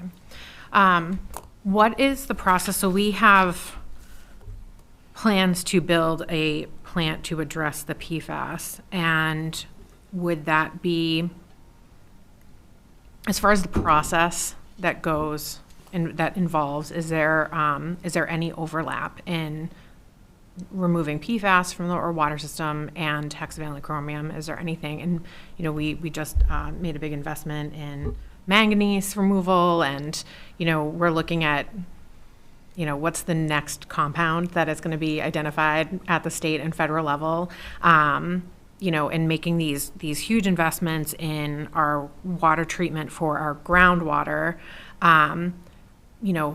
Has there been exploration of joining the MWRA system? Yes. Is there? Yes. Okay. So back in 2016 or 17, we did an alternative water supply study. We looked at, the surrounding towns, but there isn't a surrounding town that has enough water, or that produces enough water that we would need, other than the city of Worcester. City of Worcester is at this point not interested, and wasn't at that point, because they're a registered water supply. with their reservoirs, and we are a permitted water supply, and there is some legalities on their water supply versus ours of being registered, and they want to make sure that they retain that registration.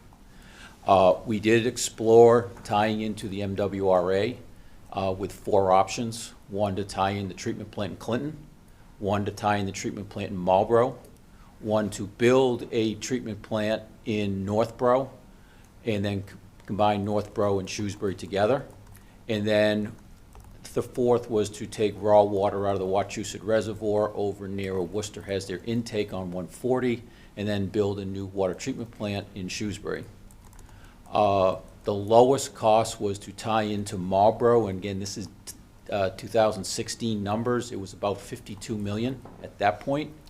Assuming the town of Northborough would allow us to come through Northborough, and we would have to go underneath the railroad tracks in Northborough. They may, because we are not an MWRA community, we would probably still have to provide a treatment plant because the MWRA water is not treated. The only thing the MWRA is chlorinated or Is it treated, disinfection. is it ozone? They use ozone at that one, I believe. Clinton, I don't remember what Clinton uses, but Marlboro is definitely ozone. Okay. Northborough, I understand, is currently in the MWRA system. That is correct. And is there, has there been discussion with Northborough about, you know, I'm sorry, I have a lot of questions about this. Has there been discussion with Northborough about sharing costs of building a plant and sharing them? The conversation was, sure, Shrewsbury can build a plant in Northborough. They fund it, they maintain it, and they provide, the rent will be, you provide us water. Okay. And the location actually would have to be on the opposite side of 290. So we'd have to figure out a way to get water, because none of their properties north of 290 are fed by their water system. It's only south of 290, and we would have to figure out a way to get under 290. Okay. All right, I think that's it for now. I'd be more than happy if you want to have that further conversation I would- or see the previous study. Yes, I would love to actually talk about this offline as well. Sorry, everyone.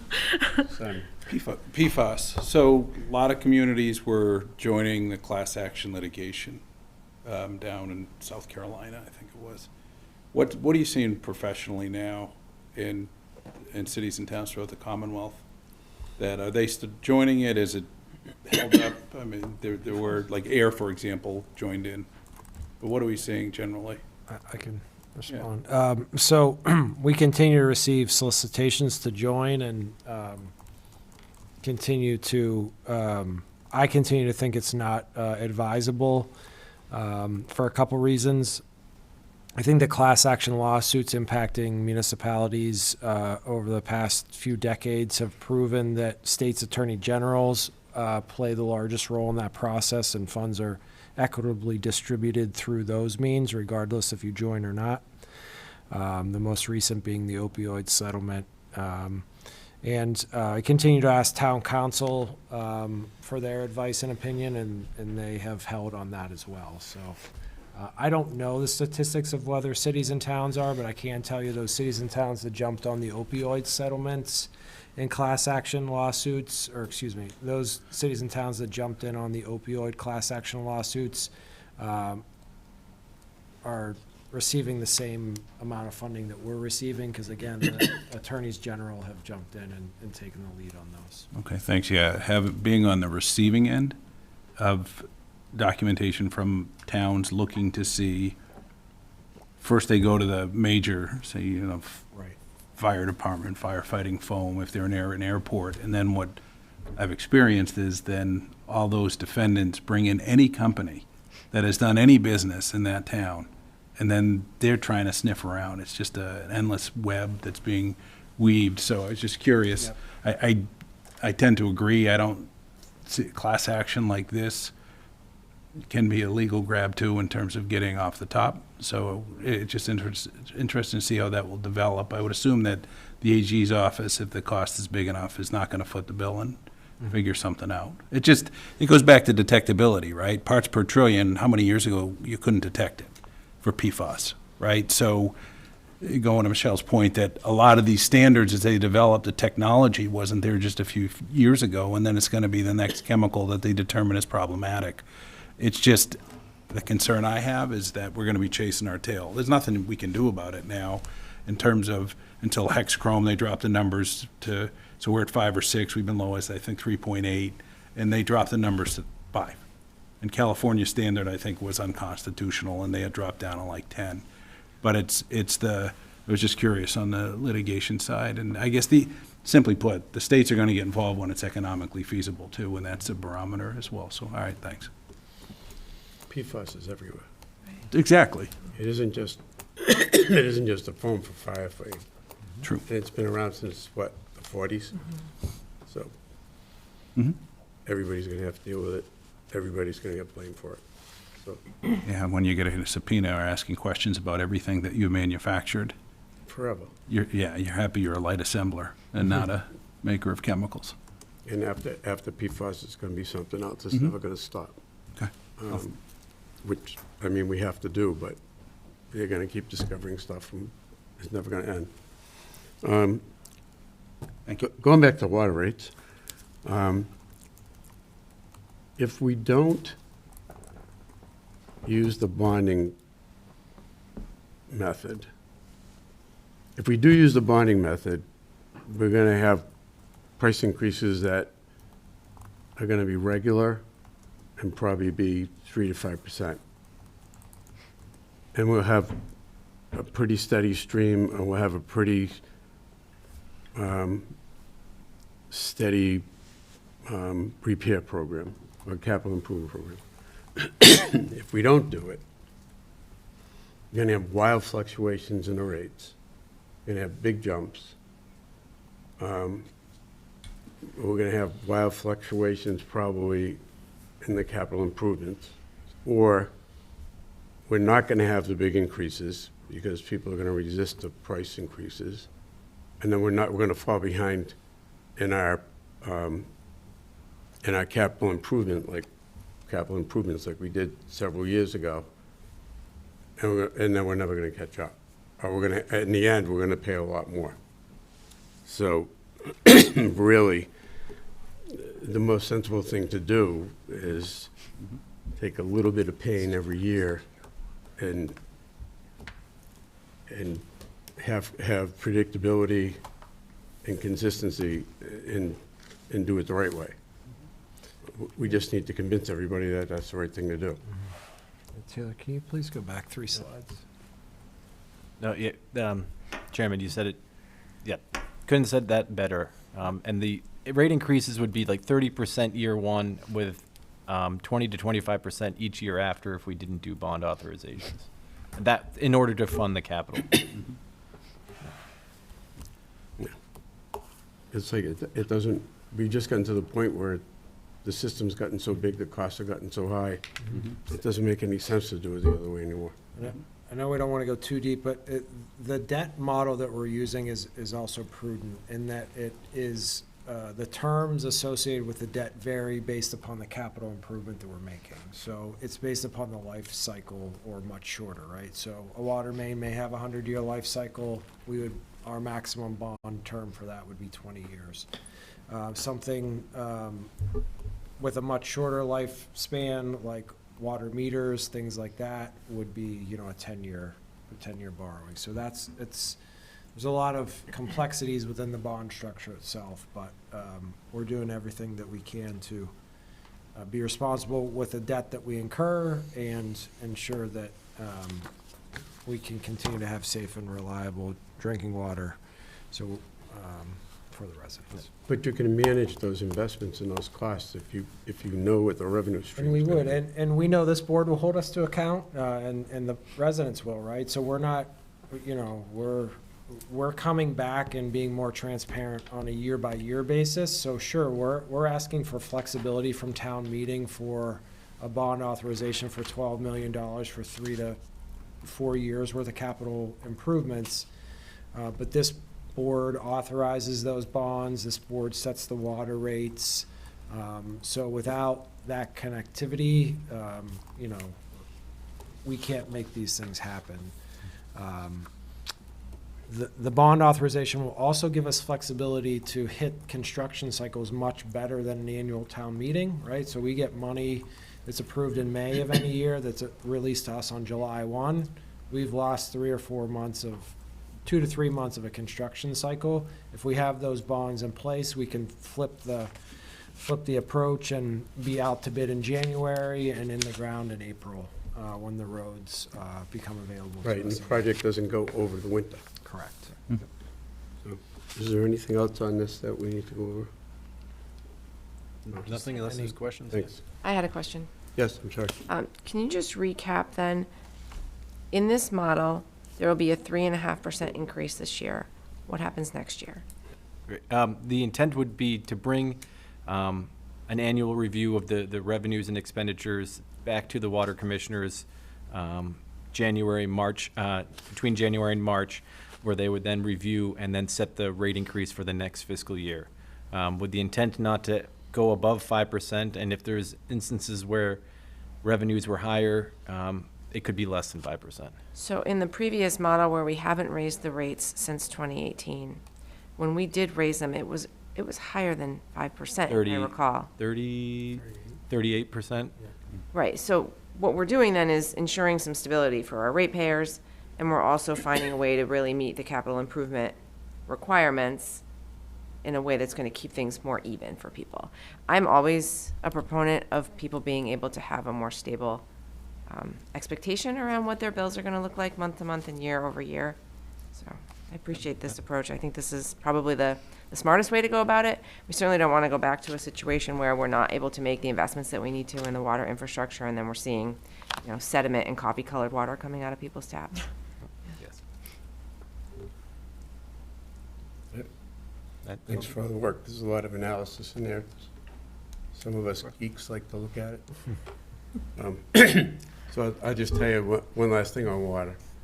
The first time I voted on a water rate increase, water rates hadn't been raised for 20 years.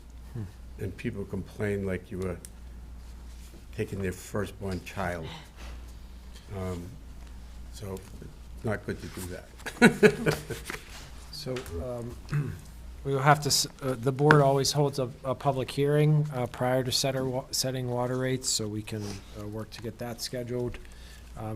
We are in a critical time period where the sooner the better is, because we bill on a quarterly cycle, and we'd like to hit the next quarter, so we don't, so we have the adequate revenue that we need, so. And you're really gonna make me do it. We'd like to have it at your last meeting. It's better than a dog hearing. What? Better than a dog hearing. Well, I don't know. All right. Okay. Thank you for coming in. Appreciate it. Thank you. Thanks. Okay. Next item of business is, you might want to stay for this one. It's to review and act on the 2023 water restrictions in accordance with the current Water Management Act permit requirements and pursuant to Article 18 of the town bylaws for the water restrictions. So we do this every year, it seems. So the water restrictions would take place May 1st to September 30th. It's the odd even and all the other stuff that goes with it. I don't know if you want to go into detail of every single item. I think people are used to it now. Does that need any more discussion, Mr. Mizugar? It's something we have to do anyways, but just get the word out as soon as we can. Not much time on that. Would you like to make a motion, Ms. Gasvant, that we put the water restrictions in place for May 1st? Move approval. Second. Okay, we have a motion and a second, and all those in favor signify by saying aye. Aye. Opposed, so voted. There you go. Mr. Chairman, may I just make a quick comment about water restrictions? Sure. So, I've had a recent conversation with somebody, we're talking about we're not in a drought right now. But water restrictions are put in place oftentimes like as a preventative measure.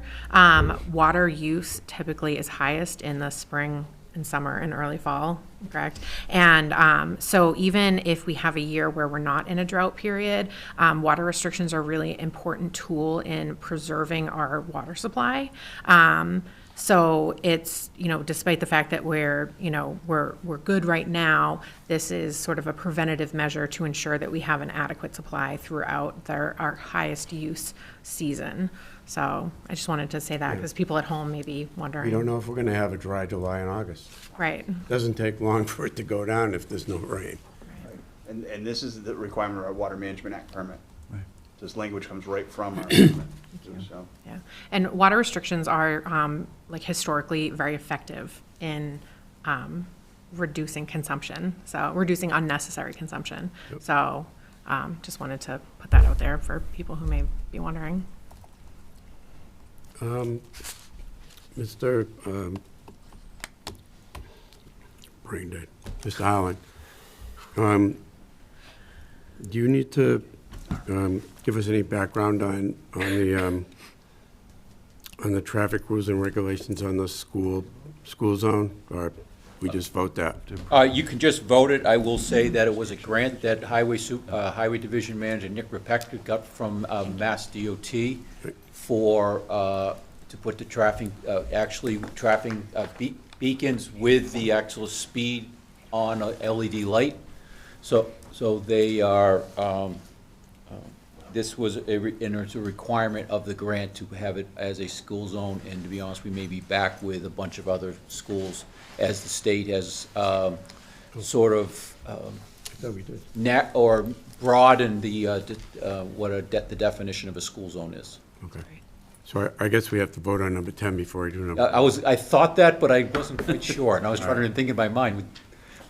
Okay. Move approval of the Water Management Act permit requirements pursuant to Article 18 of the town bylaws. All right, we have a second? Yes. Second. Okay, all those in favor? Aye. Opposed, so voted. Okay. So we already covered number 11. We just, item 11 is to vote to amend the traffic rules and orders to create a school zone on Floral Street. As Mr. Howland said, Mr. Repecka applied for and got a grant for the, whatever you call them, The flashing beacons. The flashing beacons, and actually has the radars on it. Correct. So it'll let people know how fast they're going in the school zone, but you have to have it designated as a school zone to use them. So I can tell you, from having lived right where those things are going to go, that's a good place to have it. That's the only flat part of, or straight part of that road, and when people get there, they like to drive fast on it. So, can I have a motion to amend the traffic rules and orders to designate Floral Street from the intersection of Whippoorwill Drive to the intersection of Ryan Road and Floral Street during the hours of 8 a.m. to 9 a.m. and 3 p.m. to 4:30 p.m. as school zone. That's all we need, right? Mm-hmm. So moved. Second. Okay, we have a motion and a second. All those in favor say aye. Aye. Opposed, so voted. Thank you. Okay, great. Thank you. Stay for the next one too, just in The case. next one too. Item 12 is to review and act on a recommendation on the intention to lay out Glendale Ave, Cypress Ave, and Oak Meadow Circle pursuant to MGL Chapter 82, Section 22. This is part of the process of accepting the streets or portions of streets that, subdivision roads that the town accepts to be made public roads. And engineering usually goes through and Correct.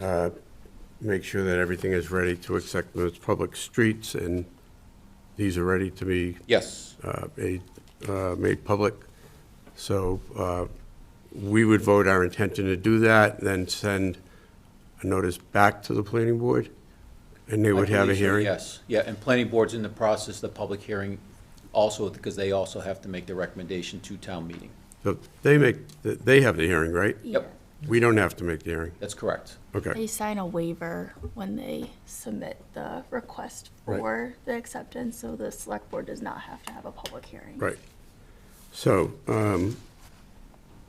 so we just have to declare our intent to lay out the road? That's correct. Okay, so, This question, is there a cost associated with this? Like there was when we were talking about accepting Ryback and, no, that's to make a private, that's an unimproved road that will make public, so that it's a Correct. betterment. So the, two of these, Glendale and Oak Meadow, were under subdivision control. So those were completed by the developer, then allowed to sell houses off of those roads. They're both actually fairly short. Cypress Avenue actually is the high school driveway. From Yeah. the cul-de-sac at the top of the end of Cypress down to Holden Street, making that a public way versus it being the high school driveway, and it adds a lot of benefits to. speed control. Right now, we can do Control. speed enforcement on that once it's accepted, That right? is correct. Doesn't that allow you to use, And to use it as, and to add it to our chapter 90 mileage. We've been treating it ever since the high school's been there as if, in terms of highway, has been maintaining it as a public way, but we don't get any benefit for it. yeah, it's a long driveway too. Correct, it's like 1.3 miles, Yeah. 1.2 miles. School is aware, we will not record the plan. Once we record it, then it becomes public. We won't do that until after school is out. So school doesn't have to worry about changing their address before school is out. We'll wait till that is done. So the high school has to change their address? Correct. So it'll be a Cypress Street address instead of a Holden Street C- address? Cypress Ave, but Cypress yes. Ave, yeah. Really? Interesting. Yes. They will no longer have frontage on Holden Street. They're aware of it. We've been working with the school department for a while. First, before we even started, are you okay with this? And they were all in, Okay, so. interesting. Okay. So, could I have a motion? Move approval. Second? Okay, we have a motion and a second. All those in favor, signify by saying aye. Aye. Okay. Thank So you. voted. I got a question before you go. The slope on that road coming up to the high school. Yep. When we built that, we were supposed to, every once in a while, go in there and maintain the trees on that slope and make sure they didn't get grown too big, to make sure that that ledge it stayed stable. We ever gonna do that? So I know when Bob Cox was here, we did it, and I think we've done it a couple times when, Those things grow fast. correct. Keith has been. Oh, Keith is here? Oh, I forgot you, I'm sorry. That's every 2 years? Wow. It just looks like it's getting overgrown. So it's due. Okay. That was one of those things that once you did it, you were gonna own it, right? Forever. Okay, thanks. Thank you. All right. Thank you. Okay, the next item is to, I wasn't sighing because we were going to do the review. I was sighing because of the process we have to go through because of the way the state makes us do stuff. The next item is to review and act on the performance evaluation of the town manager. It's that time of the year again. Over the past week, we all had to do our evaluation of Mr. Mizikar, and we compiled all of our evaluations, and thanks to our wonderful state law and the way we have to do it, we had 10 minutes to compile all of our evaluations, and I don't think I've ever done this before. I don't think I've ever been, I don't remember being chairman when we did possible. this. What? That's not possible. I don't know. I don't remember having to do it with like 15 minutes before the meeting to put it all together. so. Clearly, there's a first time for everything. I got Yeah. two. No, I've done them before, but I've never had to do it this way. So anyways,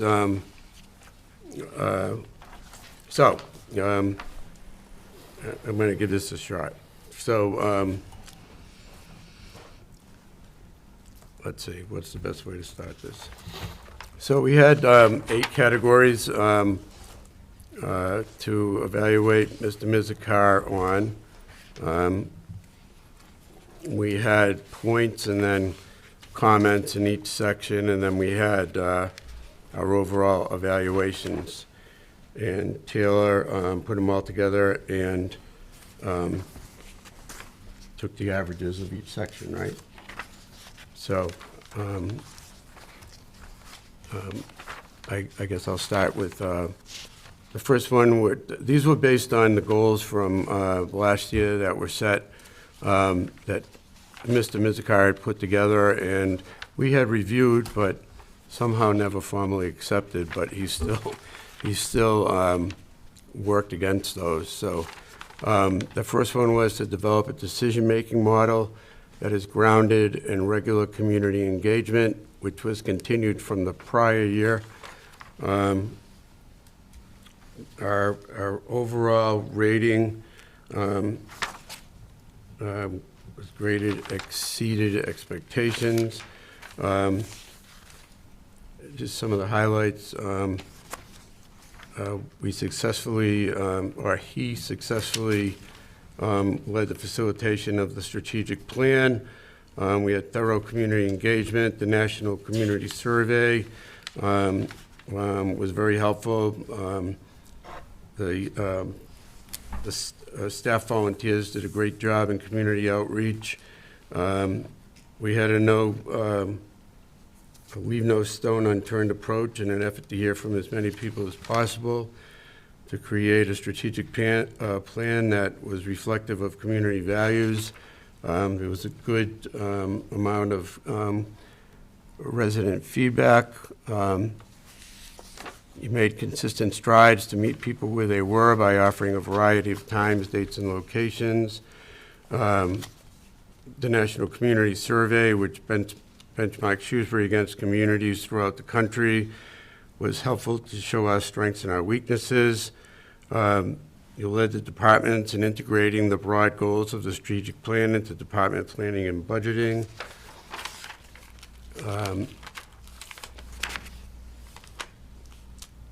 Mr. Mizikar led a comprehensive engagement process with internal and as many external stakeholders as possible. Sorry, this is going to sound really disjointed, but what? Didn't I already say that in the front? I did it right up front. Second goal is to develop a 21st century model to respond to citizens' urgent needs, continued again from the prior year. On this one, I'll slow down a little bit. And as part of that, it was to research and document the town's current procedures for responding to residents' needs for services, recommend a new website format and complementary platforms to better engage the community, and implement a new website for the first quarter of fiscal 2023. On this particular one, Mr. Mizikar scored between exceeds and achieves the goal. The website is more user-friendly. There was a delay by the Collins Center in completing the communication strategic plan, which really was not through any fault of the efforts of Mr. Mizikar. So the work on that, we won't really hear about the results of until later this spring. There was a lot of work done to improve the way that the website works. It's easier to navigate, more intuitive and user-friendly. And with Ms. Mizikar's guidance and with a lot of work from Taylor, it is a lot easier to use. I think that was a big help. I find it a lot easier to use.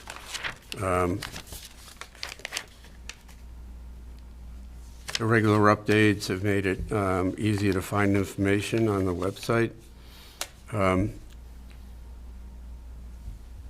was a big part of the effort to improve communications and respond to citizens' requests and needs for services. The manager worked with staff to understand how the town government communicated with the public, particularly in responding to requests for services such as permits, repairs, etc.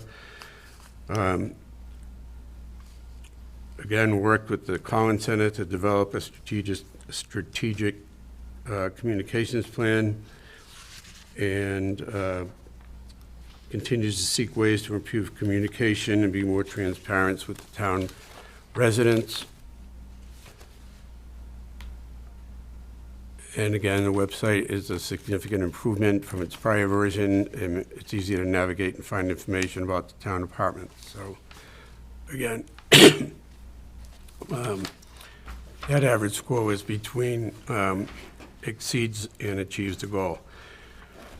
Goal number 3 was to increase information published regarding the town programs and activities. And that it was to implement a mailed quarterly newsletter, establish a podcast, a similar regular communication channel through the town manager's office. The score on that was exceeds or achieves the goal. Did increase communication from the town in different types. Some of the comments were, I look forward to the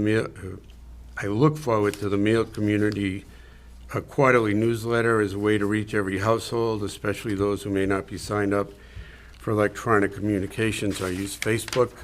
I didn't write that, but I think that's particularly important because some of us older people realize that everybody do not use electronic media to get all of our information. And I think the one that the school department uses that sends out is particularly effective. So I applaud Mr. Mizikar for working on that. The podcast that Mr. Mizikar has started, I think, is popular. It's gaining in popularity. I think it's a good way to reach out to people.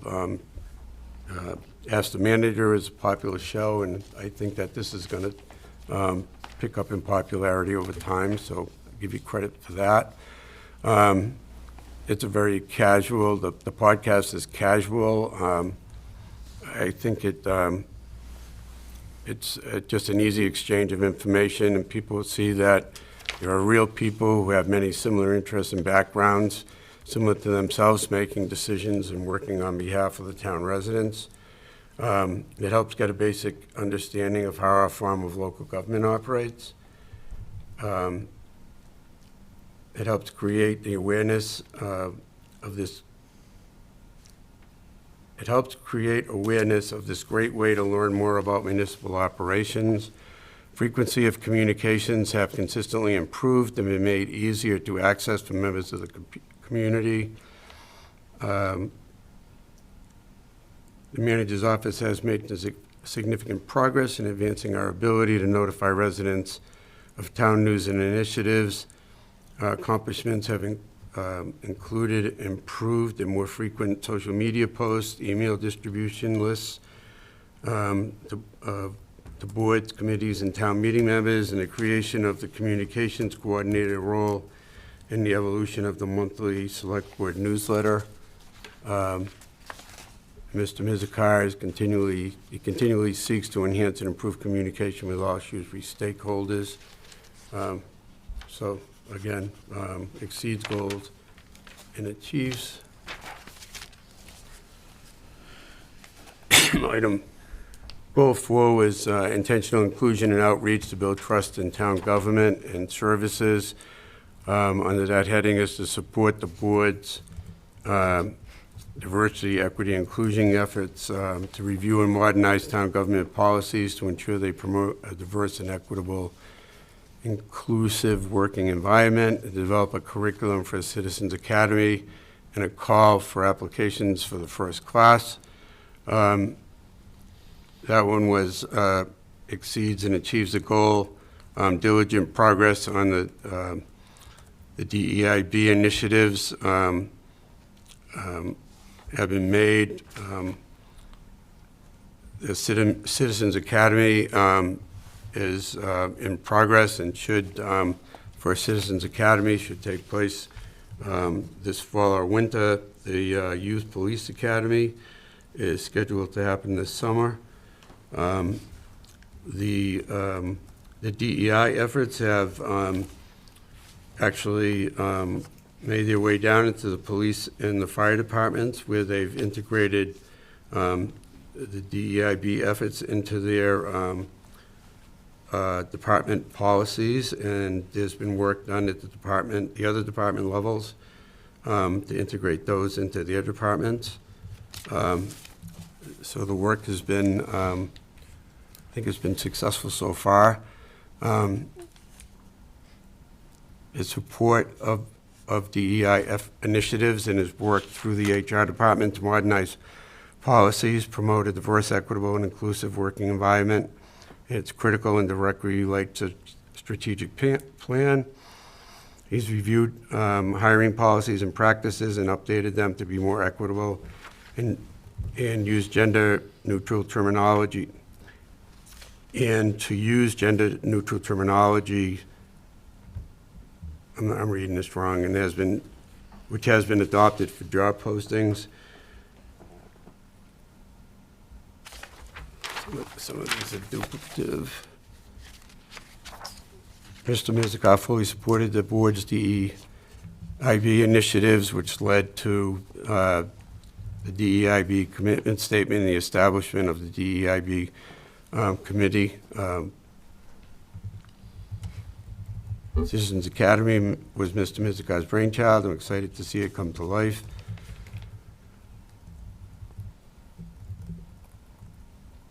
The town manager's office provided tremendous support to the board while the board drafted the task force charge and the task force itself, from the initial meeting to the delivery of the task force final report.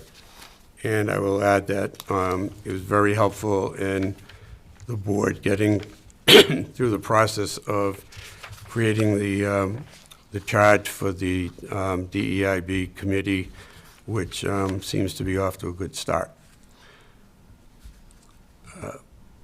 Goal 5 was to reduce the town's carbon footprint. That was between exceeds and achieves the goal. Work has begun on the climate action plan. He's demonstrated a commitment to reducing the town's carbon footprint by leading by example when it came to implementing sustainable practices, work with interested community members on that plan to get it going. He successfully facilitated the development of the plan.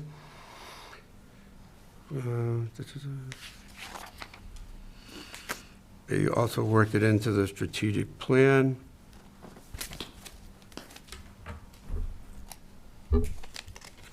Goal 6 was preserving open and natural spaces. One of the goals on that was to propose long-term use strategies for the 105 parcels transferred by the town meeting to the control of the town manager. Review and propose uses for at least 30 of the parcels prior to the 2023 annual town meeting. That one was rated between achieves and had not met the goal, but that was not a top priority this year, given all the other activities that were going on. Some progress has been made, but that was held back a little bit by staffing limitations. Although Mr. Mizikar has been working with the board on creating the open space policy. One of the key things that was done, though, was to get those parcels out of tax title, mainly to protect those from being susceptible to adverse possession claims. So that was that was a main goal of doing that. So they're relatively safe now, and that other work can be done going into the fall town meeting. So I don't think that was as important that that wasn't done for this town meeting. Mr. Mizikar has effectively responded to the board's priorities and externally driven timelines on more sensitive initiatives in preserving open and natural spaces, not specifically outlined in the goals.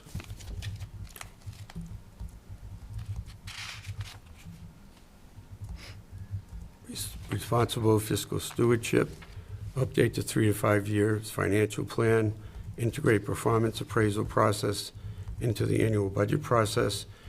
This one was exceeds the goal. Excellent financial forecasting, was able to maintain the AAA rating. I think we all gave excellent reviews on this, basically all the same. Financial plan has been closely scrutinized to see if the commitment on the override timeline could be extended. Inflation affected this year's financial projections, but Mr. Mizikar still was able to hold the line on the commitment. The goals of the strategic plan were integrated into the budget process. So again, I mean, go on and on that one, but certainly exceeded the goals. Effective long-range planning was the next goal. Develop a comprehensive list of all the long-range plans, proposed timelines, or timeframes to update each plan, and publish this information on the strategic plan website. That was a combined rating of exceeds or and achieves goals. Alignment of the plans was able to align the plans through the strategic plan. They're the foundation for the direction that we move in as a community. Long-range planning has taken on greater significance with the adoption of the strategic plan. There are major planning documents which are updated on a cyclical basis. The recommendations of various planning documents are being more closely integrated into strategic plans and operating budgets. Recommendations of the long-range plans are more subject-specific plans are being implemented and incorporated into the capital budgets and operating budgets while they are still fresh and relevant.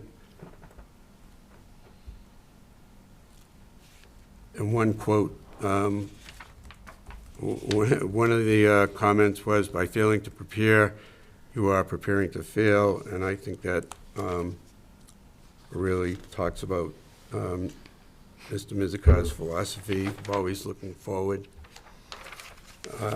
The next, I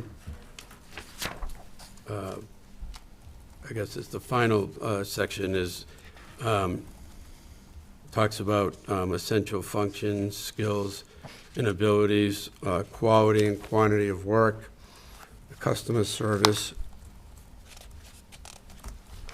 and essential leadership and supervisory skills.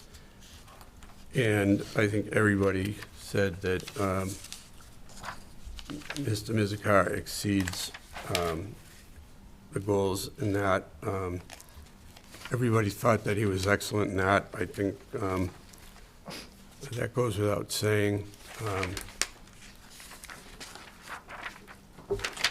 Does an excellent job, has done an excellent job at that since he came in.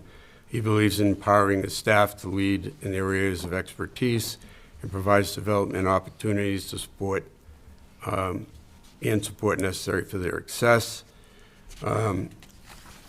Strength of the town manager is an unappreciated asset and easily taken for granted, as Shrewsbury has had only 2 managers prior to Mr. Mizikar, and both were excellent for their time. Mr. Mizikar is exemplary, and I have the utmost confidence in his ability to manage the daily operations of the town and plan for a strong future. Mr. Mizakar's innovative leadership and problem-solving skills are an asset to our community. He's demonstrated good judgment in varied and sometimes difficult situations, and has served both as a neutral facilitator, a trusted advisor. His willingness to not just respond to resident concerns, but to reach out directly to address resident needs is commendable and helps to diffuse difficult situations and foster trust in our government. He has superior managerial skills and abilities across all categories. He's forward-thinking. He encourages and facilitates professional growth in the staff. He's always looking for future opportunities. He possesses superior listening skills and considers others' ideas. He effectively manages a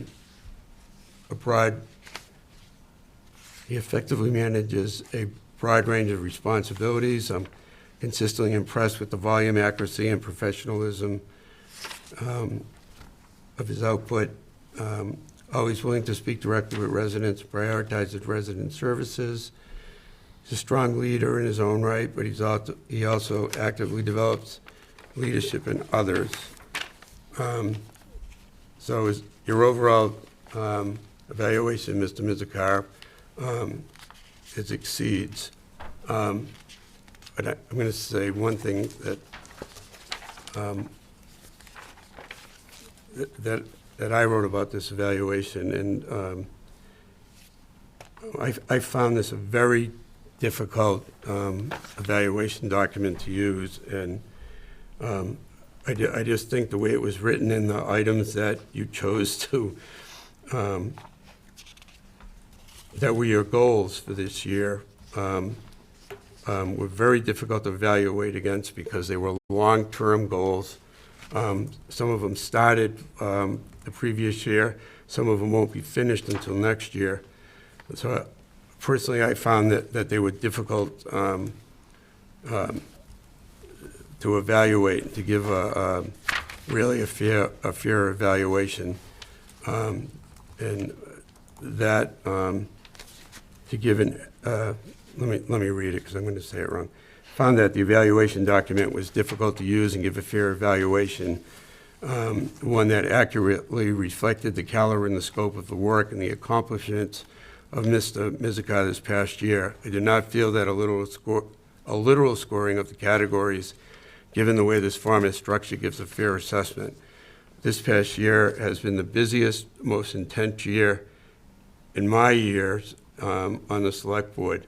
When one looks at the sheer number, complexity, and amount of time required to accomplish the various goals in category, some multi-year, I believe that one has to give an overall exceptional performance rating to Mr. Mizikar to be able to advance all of these large, complex problems while effectively running / overseeing the daily operation of the town is truly outstanding. Shrewsbury is fortunate to have Mr. Mizikar as our town manager. Town manager's job is time intensive. I'm moving on to other people's comments now. Mr. Mizikar arrives early to the office, and office has meetings into the evenings. It's a 24/7 job, and Mr. Mizikar demonstrates the highest commitment to his responsibilities. After leaving Shrewsbury, Kristen Loss recently posted one of our town's open positions on LinkedIn saying, "I can attest that this team is best of the best and leading the charge to be the best local government in the world. It is rare for someone to promote a former employer like this, and it is a testament to Mr. Carr's investment in developing talent and creating a positive culture where talent can thrive. Mr. Mizikar is an asset to Shrewsbury, and I appreciate all he does for us." Mr. Mizikar is the ultimate public servant for Shrewsbury's residents and the town of Shrewsbury, and is committed to high standards, always accountable, leads by example, and expects the same from others. High-quality towns, so that all of our residents receive high-quality town services that our community expects. He's forward-thinking, fiscally responsible, always focused in the best interest of our community. Financial administration continues to be one of Mr. Mizakar's strongest skills. And Mr. Mizikar continues to do an outstanding job as Shrewsbury's town manager. He's a consummate professional, well-respected within the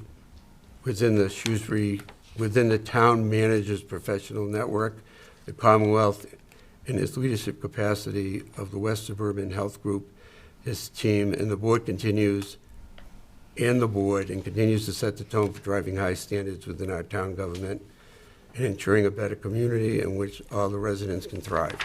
So, tried to do that as fast as I could, the message across. I think I speak for everyone when we think you do an excellent job. I know I'm glad to have worked with you. I've got another week left, 2 weeks. I don't know if it really conveyed the message, but I think we can all say that we think you did an excellent job. And we go back from when you first started, and particularly getting us through COVID.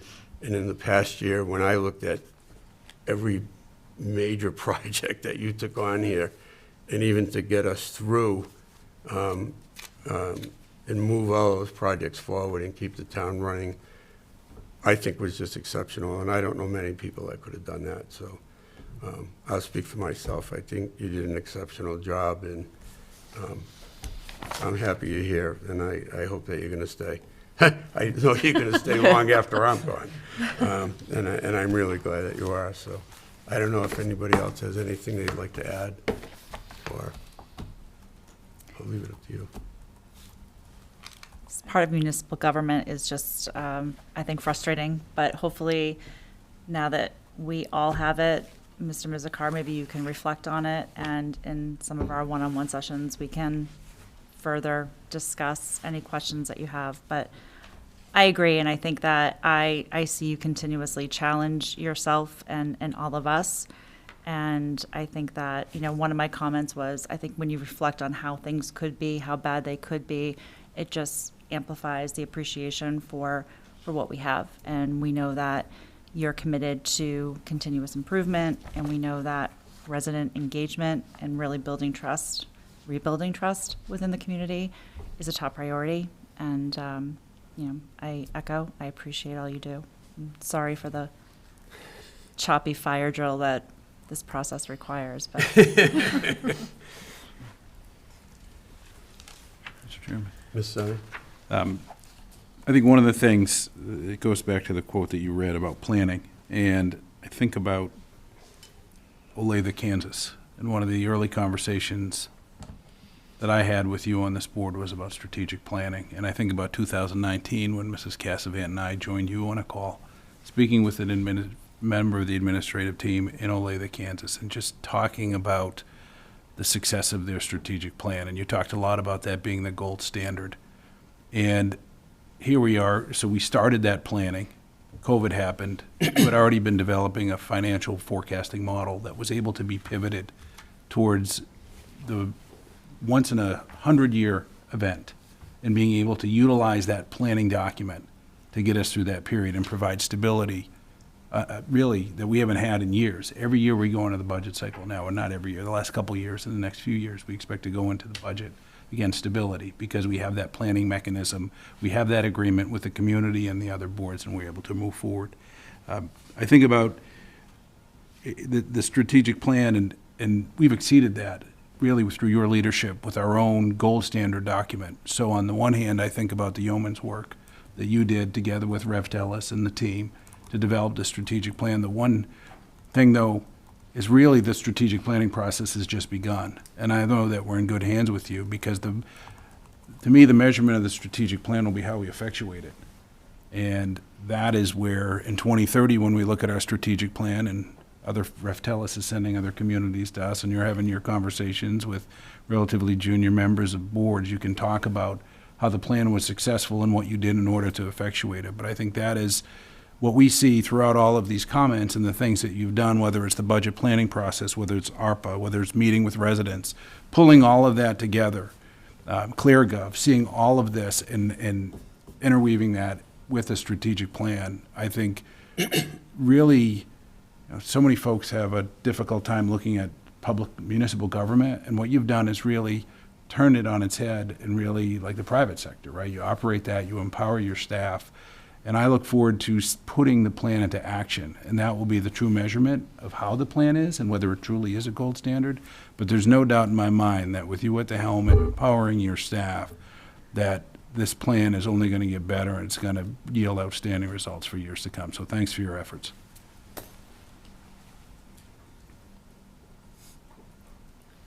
If I can just take a moment.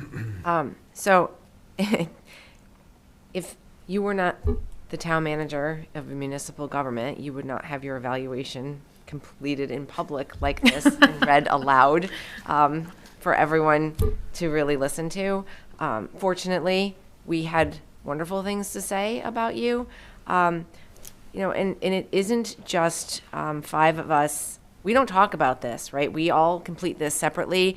And when I look through this document, I see that for the most part, we're pretty well aligned. You've reached, exceeds or achieves on most things.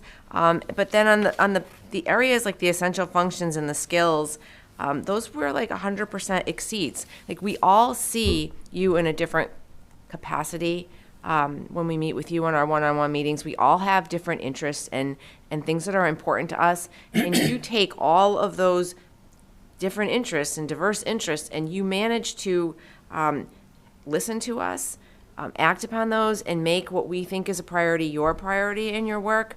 But I think also you have to make sure that for your goals to be achieved, all of your staff is working with you in concert, and that's really difficult. And I think when you joined this town 6 years ago, and you had a plan in place for how you wanted to transform the organization, there was probably some skepticism. And looking back on that now, we see that you actually really are a visionary, and you have been deliberately taking step by step by step, and not even really stopped by COVID, to get to the goal for this organization, which is to take it to the present, really, and make us competitive in the marketplace when we're looking to hire and retain talent. And everything you do, at the heart of it, is the experience that the residents have. It's all about the residents and wanting to hear them and get feedback from residents and make sure that the work that we do is resident driven. It doesn't mean that residents are always going to think that everything we do is the right thing to do, but we are making decisions from a place where we are trying to do the right thing by the residents and by the taxpayers. And because that's, your North Star, it really comes across in everything that you do and in all of your interactions. And the one thing I say every year, and then I'll stop, is you get the same Kevin every single day. I never walk into your office and I'm uncertain about which Kevin I'm going to find. Is he going to be upset? Is he going to be, in a great mood? It's always the same. And it doesn't matter how much is going on and how much you have on your plate, you manage to focus on whatever the task is in front of you and listen really actively. And I appreciate that very much. It's a sign of a true professional and an excellent leader. It's hard to follow up all of these comments. All of the things that have been said, I absolutely agree with. I truly appreciate your innovative leadership. You're a forward thinker. You're not reactionary. Because you think, you plan for the future. And I think that has set our town into a really strong position. Your financial skills and your guidance on the budget has been incredible, and our financial standing, through a pandemic, through inflation, through all of these challenges, we still are in such a strong financial place, and we're able to maintain the commitment that we made to our community when, they passed the override in 2021, and I think that is incredibly important, and it wouldn't be possible without your leadership. This year has been, I think, exceptionally challenging in a lot of ways. I remember when I first joined the board, Taylor had made a comment that I think it was maybe the end of May, that the board had already met like 30 times that year or something, which is like more than they typically meet in an entire calendar year. And, you know, that didn't slow down throughout the year. So, you know, there were a lot of staffing changes with major department leadership. Our assistant town manager left for another opportunity, and you still were able to maintain the excellent service that you and your staff offer to the community. Ms. Cassavant mentioned, you know, all of these things that you do, that, you know, you manage to have this this incredibly strong staff that you empower to do their job so well, really work in concert with you. You also work under the leadership of this board, and you consistently empower this board to do our jobs to the best of our abilities. And I really appreciate that. I always, you know, I've never doubted your judgment. I appreciate you're very neutral at important times, and you act as a trusted advisor when appropriate and when necessary. And just as a new member of the board, I really appreciate the guidance that you've offered throughout the year. This is a job that it's something you really have to do in order to understand all of the intricacies of it. And you've never hesitated to answer all of my questions. I don't think I've ever posed a question to you that you weren't able to answer, which is amazing, because I have a lot of questions sometimes as it's 9:35 at night because of all my questions tonight. I just, you know, your leadership and your service to our community has left us in excellent financial standing. We are a more resilient community, and we are prepared for the demands of the modern world, thanks to your leadership and your vision. So thank you. Yes, thank you. First, I'm beyond grateful for all your comments and thoughtfulness in filling out the forms and the work that we get to do together on a day-by-day basis. I really like what I do. It's an honor to be in this position, and I don't take it lightly. And I have a lot of fun, right? Tons of fun doing it. I have a wonderful staff that is the only reason that all these things get done and we can keep so many balls in the air. So I appreciate everyone's support. I'll do it as long as you'll have me, so thank you. That was short. I have to tell you something, what John's saying about the strategic plan. I said at the Finance Committee that I was a little skeptical when we started the strategic plan. I like the idea. I didn't think it was going to take hold. And really, when I saw that budget come out, and I saw how all the departments had the little symbols, but they knew what they meant in their budget, in their little budget sections, that happened because of you. That didn't happen because of us. And you made that happen. And I think that was just a huge change in the way people thought in the organization. Not that the way they thought before was bad, but that everybody just was looking at things a different way. And I was really, really impressed with it. That's when I knew it was going to work, when I saw the first budget. And I think you really got through to everybody, and they understood it. And I give you a lot of credit for that. And I'm looking forward to the next couple of years and see how it builds on that. So I give you a lot of credit for that. That was really impressive. So kudos to you. Thank you. So anyways, next. Where are we? Oh, number 14, right? Do we have to With vote on it? accept, Review and yeah, act. Review and just act. sign We have it. to vote on them. We have to accept it. We have the what? I move that we accept the performance evaluation of the town manager. Second. Yeah, okay. All right, we have a motion and a second. All those in favor signify by saying aye. Aye. Opposed, so voted. Okay, now it's number 14. review and act to accept the street sign request from Faminella pursuant to Select Board Policy 13.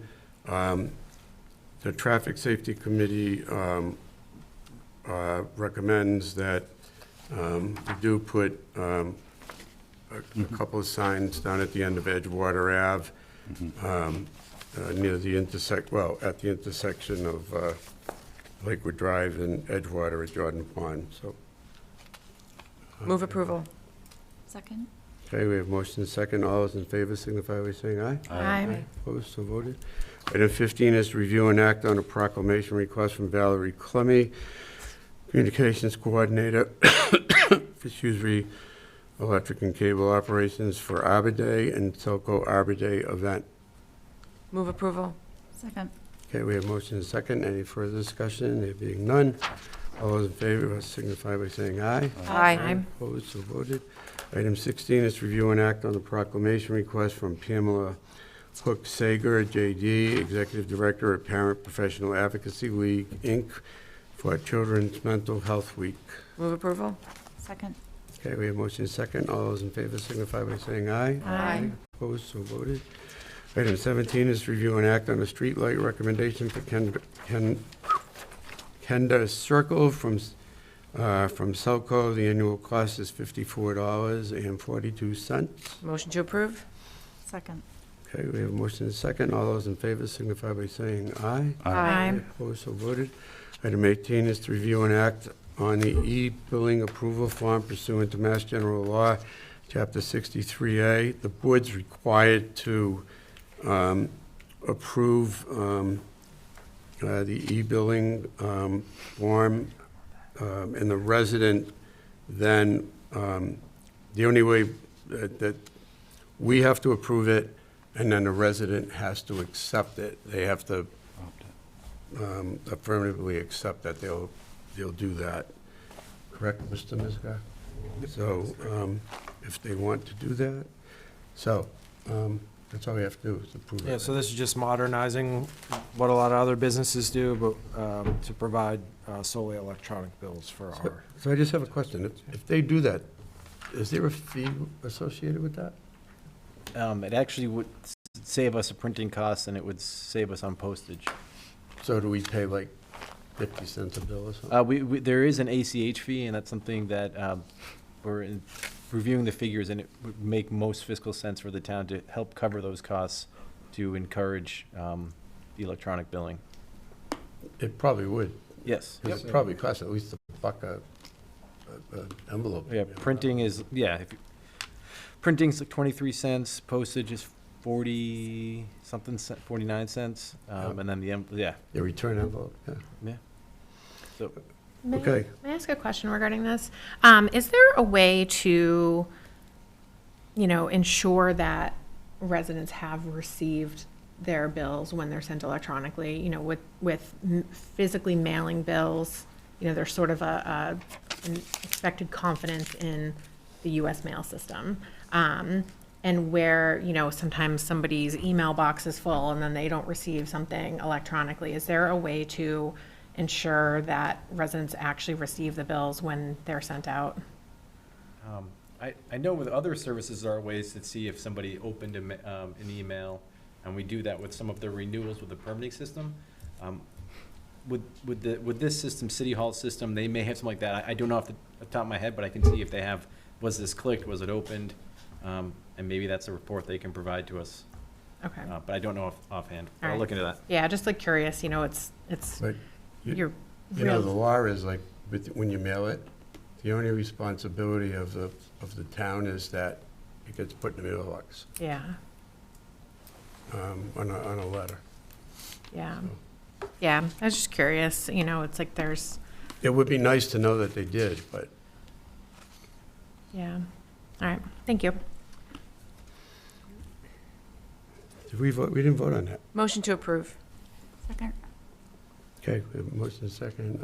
All those in favor signify by saying aye. Aye. Opposed, so voted. Item 19 is review and act to establish the handicap parking fund pursuant to MDL 40, Section 22G.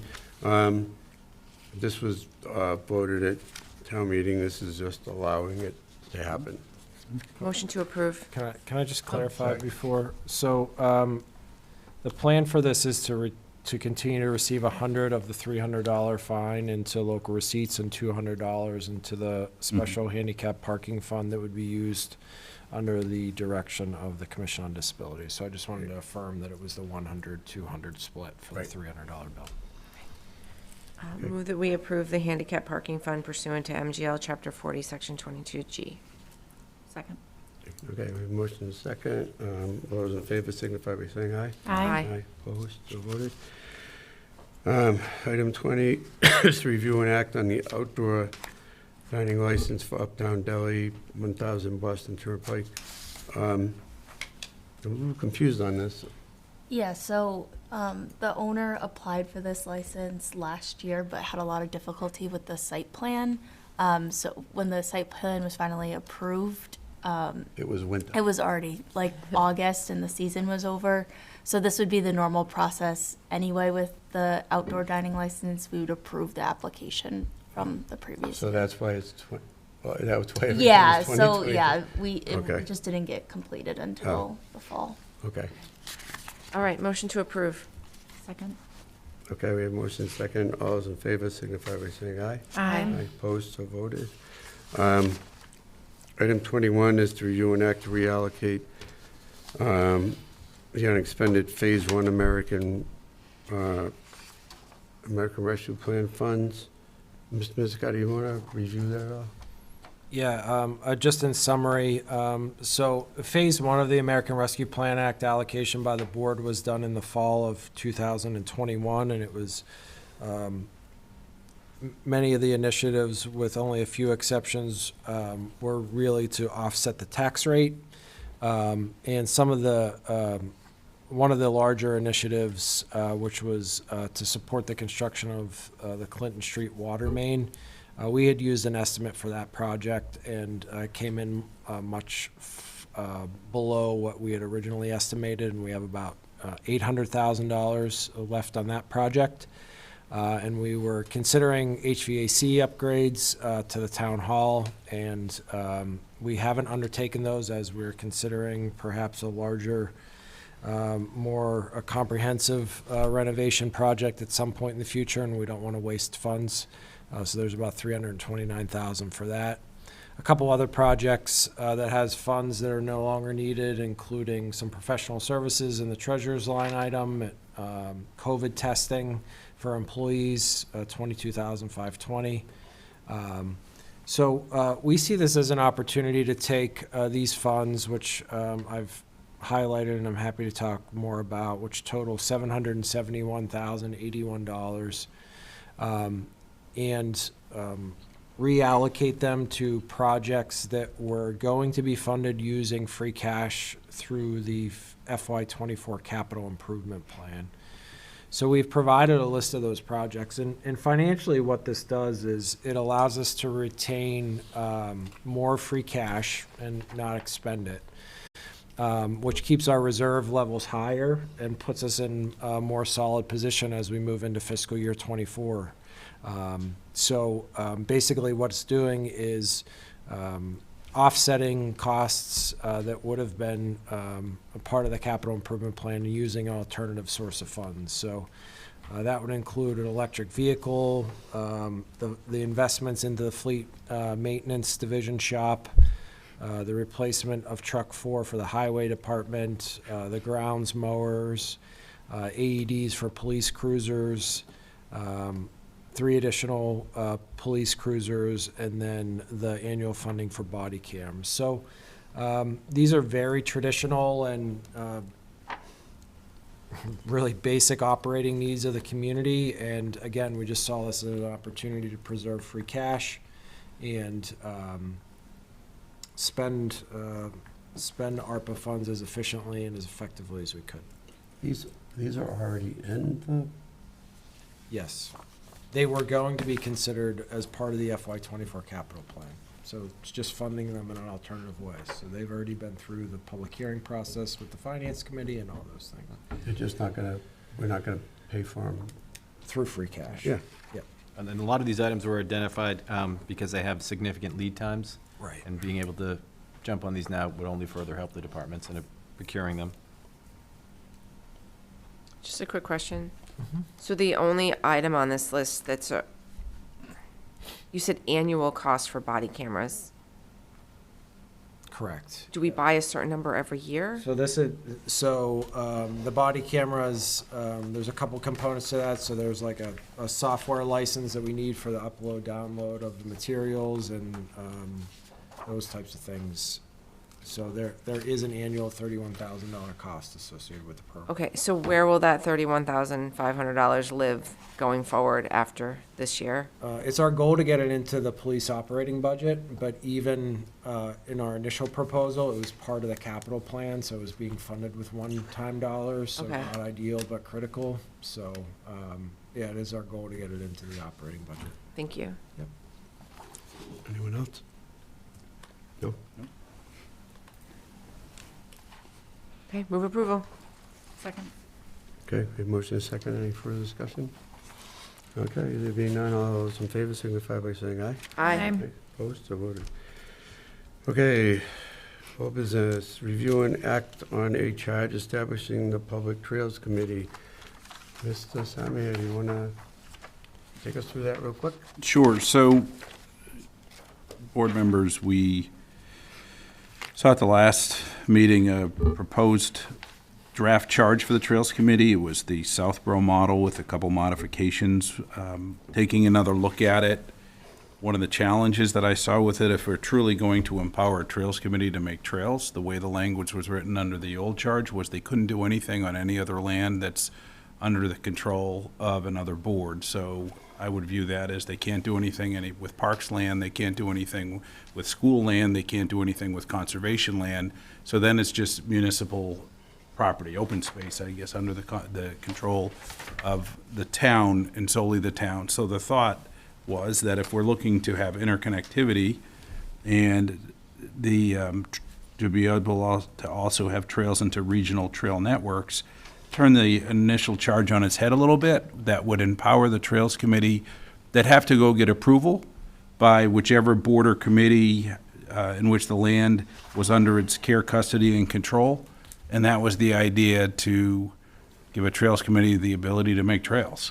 Obviously, there are subject to limitations, not only in the policy, but under law.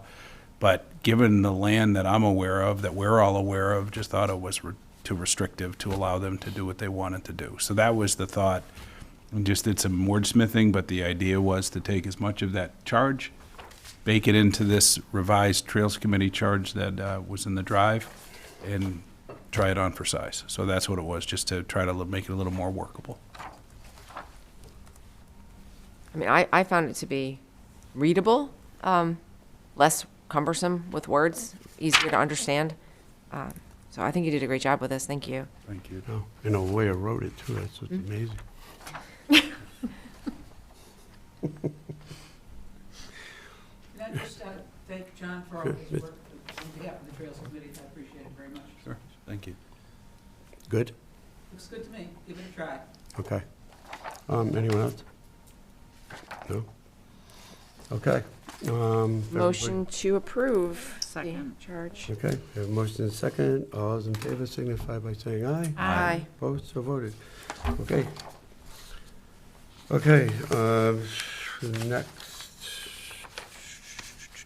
Oh, review and act on an open space acquisition policy. Okay, we got a few edits, I believe.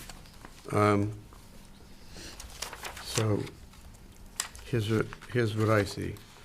Under two core commitments, under definition, under A definition, I don't think we need as defined in the 20XX master plan. I don't think we need it. I couldn't find where it was in it. I did not put that edit there. I didn't say you did. Oh, I thought you were looking No, at me I'm like, just. I don't think we need I was it. kind of looking that way. I don't think we need it because I couldn't find where those words exactly were in it. I think that was when we discussed it at that last meeting. Yeah, I know, I'm just. We were informed that that's where the Yeah. source was. I agree, it can be taken out. So just take out the bolded as defined in the Yeah, 2016 master. and then, because everybody was hung up on the historical thing, in the first paragraph, I think we should just leave it ecological, recreational, and take out, or historical and just leave purpose in it. That takes that out. On the third page, under exception C, I think we left it with, under 2, it said available funding is either insufficient or competes with other municipal efforts. We cut out is competitive with, right? Correct. And then under 3, best practices, we took out historical on that, but I would put in its place recreational because it ties back to recreational and ecological further up in the document. So it's a documented recreational or ecological significance. And then in the 4th page, I would take out historical again at the first sentence, at least on my pages. So it says scenic, aesthetic, historical. Take it out. And then under resources, I don't think it needs long range or local plans. I think we just take it out and just leave it to policy and its implementation, Sal. And I just take out long range plans and just leave plans, but that's it. That's what I would leave. Unless anybody's got any other ideas.